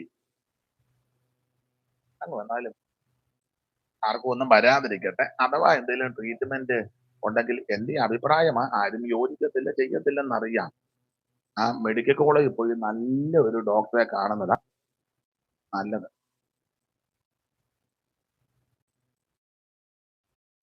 നല്ല ഞാൻ പറഞ്ഞു ബില്ല് തരുമ്പോഴും കാതൻ അറിയോ, ബില്ല് തരുമ്പോഴേ അല്ല ആരെയും നിങ്ങൾക്ക് മനസ്സിലായി കാണും. ആർക്കും ഒന്നും വരാതിരിക്കട്ടെ, വന്നവരെ വിടുവിക്കട്ടെ. ബിസിനസ്സാ. ഒരു അത്യാവശ്യ കാര്യത്തിന് ചെന്ന് ഉടനെ അങ്ങ് പരിശോധന മുഴുവൻ എന്തൊക്കെ പരിശോധിക്കുന്നു. ഡ്രൈവറെ പിടിച്ച് പരിശോധിച്ചു കളയും. ഡ്രൈവർ ഞാൻ പുള്ളിയെ കൊണ്ടുവന്ന നിനക്കും ഉണ്ട് അസുഖം. ഡ്രൈവർക്ക് പോലും അവിടെ. നിങ്ങൾ ഇതിനെ ഈ ബിസിനസിന്റെ തന്ത്രം നിങ്ങൾ നോക്കിക്കേ. സൗജന്യ നേത്ര ചികിത്സ, സൗജന്യ ക്യാമ്പ്. ഏതാ? ചുമ്മാ ഇരിക്കുന്നവർ ഓടുക. സൗജന്യം എന്ന് കേട്ടതാ.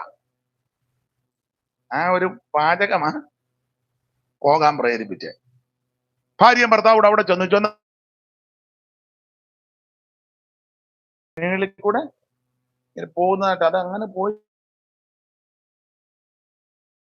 കഴിഞ്ഞാൽ ഈ വലത്തെ കണ്ണിന്റെ കാഴ്ച പോകാൻ ചുമ്മാ വരയ്ക്കാത്തിരുന്ന തള്ളയാ. അവർ രാവിലെ വേറെ ദിവസം വായിച്ചോണ്ടാ കണ്ണാടി ഇല്ലാതെ. സൗജന്യം എന്ന് കണ്ടതുകൊണ്ടാ.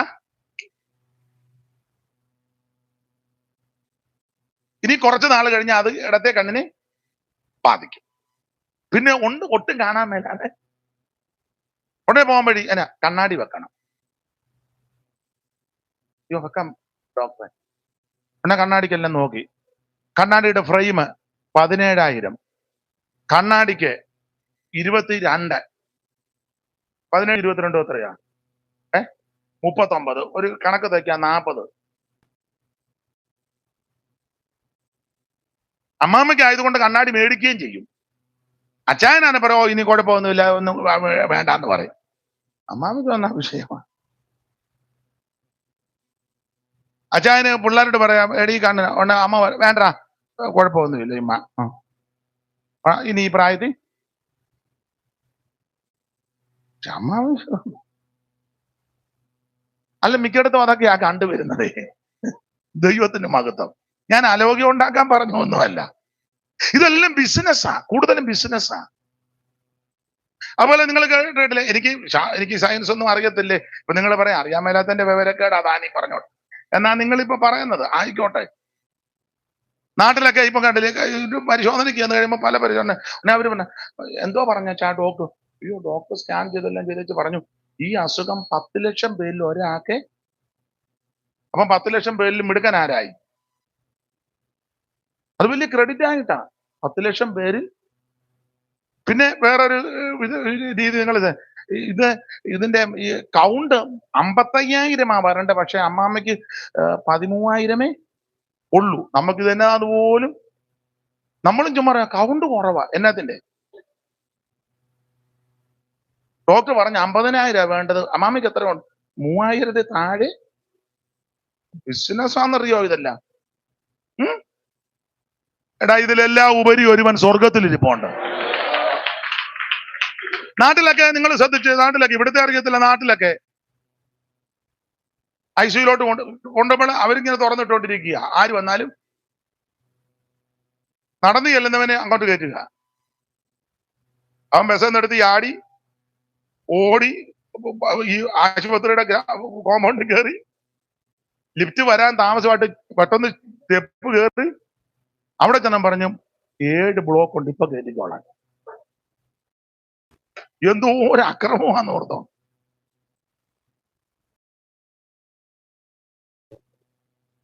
കയറ്റി ഒരു കുഴപ്പമില്ലാതെ. ബിസിനസ്സാണ് കൂടുതലും. എന്നാ നമ്മൾ ചോദിക്കാം ഡോക്ടറെ എങ്ങനെ? ഒന്നും പറയാറായില്ല, കാരണം അവർക്ക് ഇച്ചിരി കാര്യങ്ങളുണ്ട്, അത് അവർ ആലോചിച്ചുകൊണ്ടിരിക്കുക. ഉടനെ മക്കൾ അമേരിക്ക, കാനഡ അവിടെ നിന്നെല്ലാം വിളിച്ച് കാര്യങ്ങളെല്ലാം പറഞ്ഞു. ഉടനെ ചോദിക്കുന്നതന്നെ ഇന്നെങ്ങനെ ഉണ്ട് ഡോക്ടർ? പിന്നെ വലത്തെ കണ്ണ് ചെറുതായിട്ടൊന്ന് ചലിച്ചു. അടുത്ത ദിവസം മരുന്നിനോട് പ്രതികരിക്കുന്നു. കള്ളയത്തിട്ട് 5 ദിവസമായി. ബിസിനസ് ആയതല്ല. നമ്മളെ കാണിക്കത്തുമില്ല. ഡോക്ടറെ ഒന്ന് കാണിക്കത്തില്ല. പിന്നെ എങ്ങനെ 4 മണിയാകുമ്പം അണ്ടാ വട്ടത്തിൽ കൂടെ ഒരു കണ്ണടച്ചോണ്ട് നമ്മൾ നോക്കുമ്പോൾ ഒരു 5-8 എണ്ണം പച്ചപ്പുതപ്പിനകത്ത് പൊതിച്ച് അതില് നമ്മുടെ നേരാന്ന് പോലും നമുക്ക്. പിന്നെ ഇറങ്ങി വരുമ്പം അനിയത്തി വയ്ക്കും, നീ കണ്ടോടി. ഞാൻ കണ്ടു. എന്തോ കണ്ടു? ഇത് സിംഹഭാഗവും ബിസിനസ്സാണ്. അവിടെ ഞാൻ ദൈവമക്കളോട് പറയാം, നിന്നെ സൗഖ്യമാക്കുന്നൊരു ദൈവം സ്വർഗത്തിലുണ്ട്. വന്നവരെയൊക്കെ ദൈവം വിടുവിക്കട്ടെ. മരണത്തോട് മല്ലടിക്കുന്നവരെ ദൈവം രക്ഷിക്കട്ടെ. മാരാരോഗത്തിൽ വലിക്കുന്നവരെ ദൈവം വിടുവിക്കട്ടെ. ഞാൻ നിന്നെ സൗഖ്യമാക്കുന്ന യഹോവ, അവന്റെ അടിപ്പടരാൽ നിനക്ക് സൗഖ്യമാ. ഇന്ന് രാത്രിയിൽ ദൈവത്തിന്റെ പൈതലെ നിന്നെ വിടുവിക്കുന്ന ഒരു ദൈവമുണ്ട്. നിന്റെ അകൃത്യമൊക്കെ മോചിക്കും. നിന്നെ സകല രോഗങ്ങളെ സൗഖ്യമാക്കും. ഞാൻ നിന്നെ സൗഖ്യമാക്കുന്ന യഹോവ, അവിടുത്തെ അടിപ്പടരാൽ സൗഖ്യം. ഓ ദൈവത്തിന് മഹത്വം, ദൈവത്തിന് മഹത്വം. സൗകര്യത്തിൽ പ്രശംസിക്കരുത്, ധനത്തിൽ പ്രശംസിക്കരുത്, വിദ്യാഭ്യാസത്തിലും അധികം പ്രശംസിക്കരുത്. വിദ്യാഭ്യാസം നല്ലതാ, പക്ഷെ അതിൽ മാത്രമല്ല പ്രശംസ. പ്രശംസിക്കുന്നതിന് യഹോവയിൽ പ്രശംസിക്കുക. ഓടിച്ചവസാനിപ്പിക്കുക. ആ മോശയെ പ്രതിഫലം നോക്കിയത് കൊണ്ടാ ഇതെല്ലാം ദൈവം വേണ്ടെന്ന് വെച്ചു. ഇവിടെ ആ മോശ 90 സങ്കീർത്തനം 12 പറയുക. ആ 12ാമത്തെ വാക്യത്തിന്റെ 2ാം ഭാഗം വായിച്ചേ. ഞങ്ങളുടെ നാളുകളെ, എന്റെ പ്രിയരെ, നമ്മുടെ നാളുകളെ നമ്മളൊന്ന് എണ്ണണം. ഈ ഭൂമിയിൽ എത്ര നാള് നമ്മൾ ഇനി ജീവിക്കും? ഇതൊക്കെ ഒന്ന് എണ്ണണം. ഞാൻ എപ്പോഴും പറയും, ഈ ഒരു മനുഷ്യന് 80 വർഷം ഈ ഭൂമിയിൽ ജീവിച്ചാൽ നാളുകളെ എണ്ണണ്ടേ? 80 വർഷം ഈ ഭൂമിയിൽ ജീവിച്ചാൽ എത്ര ദിവസം ജീവിച്ചിരിക്കുമെന്നാ?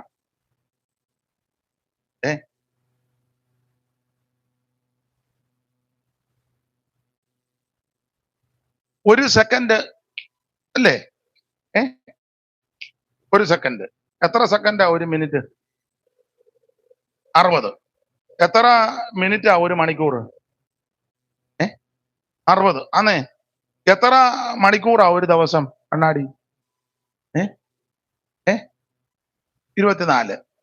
എത്ര ദിവസമാ ഒരാഴ്ച? 7. എത്ര ആഴ്ചയാ ഒരു മാസം? ഓടെ ഒരു കണക്ക് പറഞ്ഞാൽ മതി. 4. എത്ര മാസമാ ഒരു വർഷം? 12. ന്യായമായ ഒരു കണക്കില് എത്ര ദിവസമാ ഒരു വർഷം? 365 കാലം എന്നൊക്കെയാ നമുക്കൊരു കണക്ക്. 365 എടുത്തു. അപ്പോൾ ആ 365 ദിവസം അങ്ങനെ നോക്കുമ്പം 80 വർഷം ഒരു മനുഷ്യൻ ഈ ഭൂമിയിൽ ജീവിച്ചാൽ എത്ര ദിവസം കിട്ടും?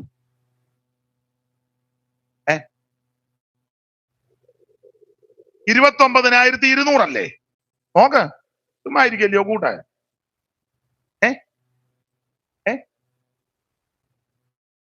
തന്നെ ഞാനും പറഞ്ഞു.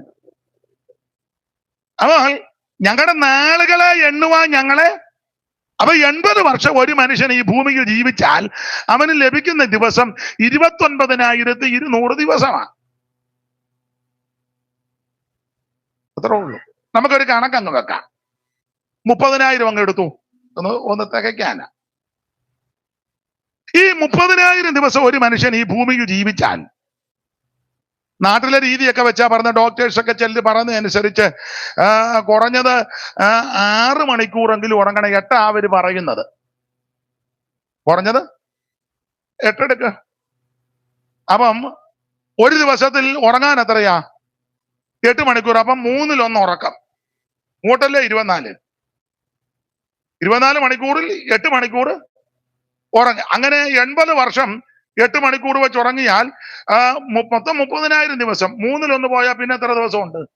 20. അപ്പം 10,000 ദിവസം ഉറങ്ങി തീർത്തു. അത് പോരാഞ്ഞിട്ട് ഇവിടെയും വന്ന് ഉറങ്ങുക.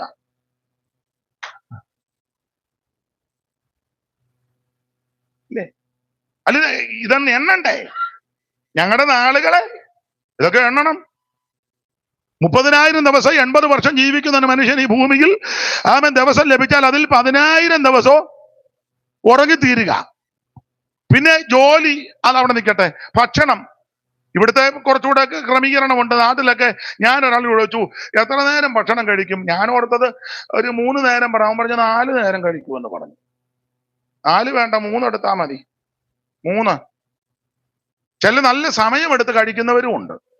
നല്ല പെരുക്കുന്ന ആൾക്കാർ എല്ലാം ചോദിച്ചു മേടിച്ച് ഇരുന്ന് ആസ്വദിച്ച് കണ്ട് എടുത്ത് ബൊഫേ സിസ്റ്റം ഒക്കെ ആണെ പറയുക വേണ്ട. 5 വട്ടം പോയവനെ എനിക്കറിയാം. ഒരാൾ പറഞ്ഞു മുതലാക്കണ്ടായോ എന്ന്. അപ്പൊ സമയമെടുത്ത് പെരുക്കുന്ന ആൾക്കാർ നല്ല പോളിങ്ങാ, കണ്ടാ ഈർക്കലി പരുവാ. വണ്ണമുള്ളവരും പുറകോട്ടല്ല, അവരും നല്ല പിടിയാ. ചുരുക്കി പറഞ്ഞാൽ ഭക്ഷണം, പിന്നെ കുളി, ദേവാല, ഒരുക്കം, അതൊന്നും പറയാൻ നേരമില്ല. യാത്ര, ജോലി, അതെല്ലാം കൂടെ നിങ്ങൾ ദിവസക്കണക്ക് വെച്ചു കഴിഞ്ഞാൽ ഒരു 15,000 എങ്കിലും 10 ഉറങ്ങിത്തീർന്ന് കുളി, ദേവാല, ഒരുക്കം, ഭക്ഷണം, യാത്ര, ജോലി, മറ്റു കാര്യങ്ങളൊക്കെ ഉണ്ടല്ലോ, എല്ലാം കൂടെ ഒരു 15,000 ദിവസവും. 15,000 അല്ല, ഞാനൊരു കണക്ക് പറഞ്ഞത്. പോയിട്ട് ആകെ കൂടെ കിട്ടുന്നത് 5,000 ദിവസം തന്നെ 80 വർഷം ജീവിക്കുന്നവർക്കേ ഉള്ളൂ. നമ്മൾ ആയുസിന്റെ മധ്യാഹ്നത്തിൽ ആ കർത്താവിനെ ചിലർ അറിഞ്ഞത്, ചിലര് ആയുസിന്റെ സായാഹ്ന വേളയിൽ അറിഞ്ഞവരുണ്ട്. ചിലർ ആരോഗ്യവും ആയുസും ഓജസ്സുള്ളപ്പോഴൊക്കെ ഉഴപ്പി അടിച്ച് നടന്നേച്ച് അങ്ങേയറ്റം പറ്റിയപ്പം വന്നവരുണ്ട്. അങ്ങനെ ഒന്ന് ചിന്തിച്ചേ, എത്ര ദിവസം, എത്ര നാള് നമ്മൾ കർത്താവിന് വേണ്ടി ചെലവാക്കുന്നു. ഇന്ന് രാത്രി മോശയെ പ്രാർത്ഥിച്ചതുപോലെ പ്രാർത്ഥിയിര്, കർത്താവേ ഞങ്ങളുടെ നാളുകളെ എണ്ണുവാൻ ഞങ്ങളെ ഒന്ന്. ഇന്ന് രാത്രി ബഹുമാന്യരെ ഒരു കാര്യം പറയാം. ആമേൻ. നഷ്ടപ്പെട്ടു പോയ ദിവസങ്ങൾ, സമയങ്ങൾ ഓർത്തിന് വ്യാകുലപ്പെടണ്ട. ഇന്ന് രാത്രി ഒരു തീരുമാനമെടുക്കണം. ഇനി ലഭിക്കുന്ന സമയം, ദിവസം, ആയുസ്, ആരോഗ്യം, അവസരം എന്റെ കർത്താവിന് വേണ്ടി. Praise the lord. നഷ്ടപ്പെട്ടതിനെ ഓർത്തിന് വ്യാകുലപ്പെട്ടിട്ട് കാര്യമല്ലല്ലോ, തിരിച്ചു വരത്തില്ല. പക്ഷെ ഇനി ഈ ഭൂമിയിൽ ദൈവം നമുക്ക് തരുന്ന ദിവസങ്ങൾ, ദൈവം നമുക്ക് തരുന്ന ആയുസ്, ദൈവം തരുന്ന ആരോഗ്യം, നമ്മുടെ കർത്താവിനെ സാക്ഷിക്കുവാൻ, കർത്താവിനെ ഉയർത്തുവാൻ, കർത്താവിന്റെ വചനം പറയുവാൻ, അവിടുത്തെ അവൻ മകനായി മകളായി നമ്മുടെ ശിഷ്ടായുസ് തകയ്ക്കുവാൻ, നല്ല പോർ പരുതുവാൻ. ഹല്ലേലൂയ. ദൈവമക്കൾ എണ്ണേണ്ട ഒത്തിരി കാര്യമുണ്ട്. 2 കാര്യം വാക്യം വായിച്ചു വിടുന്നതേ ഉള്ളൂ, പ്രസംഗിക്കുന്നില്ല. വാക്യം വായിച്ചു വിടുന്നതേ ഉള്ളൂ. ഫിലിപ്പിയർ 6 വായിച്ചേ. എന്തോ സംബന്ധിച്ചു വായിക്കാൻ. അവയെ ഉപദ്രവിച്ചവൻ ന്യായപ്രമാണത്തിലെ നീതി സംബന്ധിച്ച് അനിന്ദ്യൻ. എങ്കിലും എനിക്ക് ലാഭമായിരുന്നു ഒക്കെ ഞാൻ ക്രിസ്തു നിമിത്തം ഛേദമെന്ന് എണ്ണിയിരിക്കുന്നു. അത്രയുമല്ല, ഞാനെന്ത് പറയട്ടെ, എന്നിട്ട് പറയാം. എനിക്ക് ലാഭമായിരുന്നതല്ല ഛേദമെന്ന് എണ്ണണം. 1 നാളുകളെ എണ്ണണം. 2 നമുക്ക് ലാഭമായിരിക്കുന്നതല്ല ഛേദമെന്ന് അതെണ്ണണം. ഞാൻ വാക്യം പറഞ്ഞങ്ങ് വിടുക, നിങ്ങൾ ധ്യാനിച്ചോ. നമുക്കൊത്തിരി ലാഭമുണ്ട് കേട്ടോ. അതല്ല യേശുക്രിസ്തു മുഖാന്തരം. 7-ാം വാക്യം വായിച്ചേ. എങ്കിലും എനിക്ക് ലാഭമായിരുന്നൊക്കെ ഞാൻ ക്രിസ്തു നിമിത്തം ഛേദമെന്ന് എണ്ണിയിരിക്കുന്നു. അത്രയുമല്ല, എന്റെ കർത്താവായ ക്രിസ്തുയേശുവിനെ കുറിച്ചുള്ള പരിജ്ഞാനത്തിന്റെ ശ്രേഷ്ഠത നിമിത്തം ഞാൻ ഇപ്പോഴും എല്ലാം ഛേദമെന്ന് എണ്ണിക്കൊണ്ടിരിക്കുക. ഒന്ന് എണ്ണിയാച്ച് കണ്ണും പൂട്ടിയിരിക്കുകയല്ല, ഇപ്പോഴും അത് എണ്ണുക. 11-ാം വാക്യം വായിച്ചേ. അവന്റെ കഷ്ടാനുഭവങ്ങളുടെ കൂട്ടായ്മയെയും അനുഭവിച്ചറിയേണ്ടതിനും ഇങ്ങനെ വല്ല വിധേനയും മരിച്ചവരുടെ ഇടയിൽ നിന്നുള്ള പുനരുദ്ധാനം പ്രാപിക്കണം എന്ന് വെച്ച് ഞാൻ അവന്റെ നിമിത്തം എല്ലാം ഉപേക്ഷിച്ച് ചവറന്നെണ്ണുന്നു. ചവറന്നെണ്ണണം, ഛേദമെന്നെണ്ണണം, പലതും ചവറെന്നും. പക്ഷെ നമ്മൾ ചവറന്ന് എണ്ണിയത്, പൗലോസ് ചവറന്ന് എണ്ണിയതല്ല നമ്മളിപ്പം സഭയ്ക്കകത്ത് ക്രെഡിറ്റ് ആയിട്ട് കൊണ്ടുവരിക എന്ന് ഞാൻ വിവരിക്കുന്നില്ല. ദൈവത്തിന്റെ മകത്ത് എബ്രായ ലേഖനം 11-ാം അധ്യായത്തിന്റെ 8-9 ഒന്ന് വായിച്ചു. വിശ്വാസാൽ അബ്രഹാം തനിക്ക് അവകാശമായി കിട്ടുവായിരുന്ന ദേശത്തേക്ക് യാത്രയാകുവാൻ വിളിക്കപ്പെട്ടപ്പോൾ അനുസരിച്ച് എവിടേക്ക് പോകുന്നെന്ന് അറിയാതെ പുറപ്പെട്ടു. വിശ്വാസത്തിൽ അവൻ വാഗ്ദത്ത ദേശത്ത് ഒരു അന്യദേശത്ത് എന്ന പോലെ ചെന്ന് വാഗ്ദത്തത്തിന് കൂട്ടാവേശലായ ഇസ്ഹാക്കിനോടും യാക്കോബിനോടും കൂടെ കൂടാരങ്ങൾ പാർത്തുകൊണ്ട് ദൈവ നിർമ്മിച്ചതും അടിസ്ഥാനമുള്ളതുമായ നഗരത്തിനായി കാത്തിരുന്നു. വിശ്വാസത്താൽ സാറയും വാഗ്ദത്തം ചെയ്തതിനെ വിശ്വസ്തനെന്ന് എണ്ണുകയാൽ ചെയ്തവനെ വിശ്വസ്തനെന്ന് എണ്ണുകയാൽ ഇത് എണ്ണണം. ഒന്ന് ലാഭമായിരിക്കുന്നതല്ല എണ്ണണം. രണ്ട് ചവറെന്ന് എണ്ണണം. മൂന്ന് നിന്നെ വിളിച്ച ദൈവം വിശ്വസ്തനെന്ന് എണ്ണണം. Praise the lord. ഏറെ സമയം എടുത്ത് വേറെ വാക്യങ്ങൾ ചേർത്ത് കോർത്തിണങ്ങിയാൽ കൊള്ളാമെന്നുണ്ടെങ്കിലും ഇത്രയും സമയം അനുവദിച്ചതിന് നിങ്ങൾ എന്നെ കേട്ടിരുന്നതിന് ഒത്തിരി നന്ദി. ഒന്ന് നാളുകളെ എണ്ണിക്കോണം. രണ്ട് പലതും ചവറെന്ന് എണ്ണിക്കോണം. മൂന്ന് ആമേൻ സ്തോത്രം ഛേദമെന്ന് എണ്ണണം. നാല് നിന്നെ വിളിച്ച ദൈവം വിശ്വസ്തനെന്ന് എണ്ണണം. ഉപേക്ഷിക്കത്തില്ല, തള്ളിക്കളയത്തില്ല, നിന്നെ കൈവിടത്തില്ല. മരക്കുവോളം ചുമക്കുന്നവൻ. ആകാശവും ഭൂമിയൊക്കെ മാറിപ്പോകും, അവിടുത്തെ വാഗ്ദത്തങ്ങൾ വചനം മാറത്തില്ല. നിന്നെ തള്ളിക്കളയത്തിൽ ഉപേക്ഷിക്കത്തില്ല, അനാഥനായിട്ട് വിടത്തില്ല.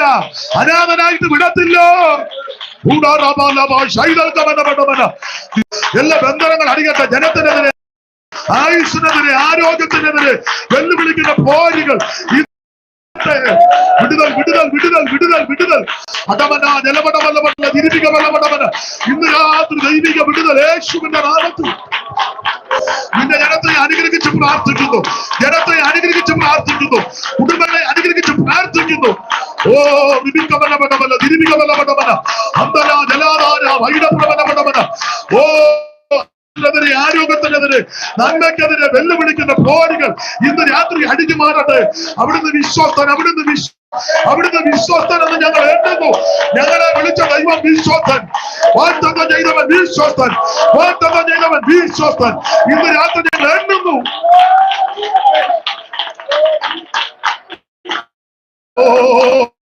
ഓ ദൈവത്തിന് ഉടമനമല്ല തിരികമല്ല വീരമനമല്ല ഛൈതൽ കമന വിരി കമലമടമല്ല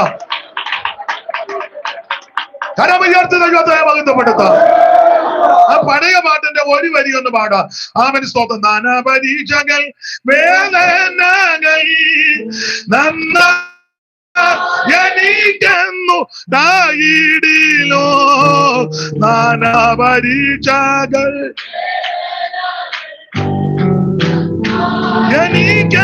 എനിക്കെന്നുണ്ടായിടി.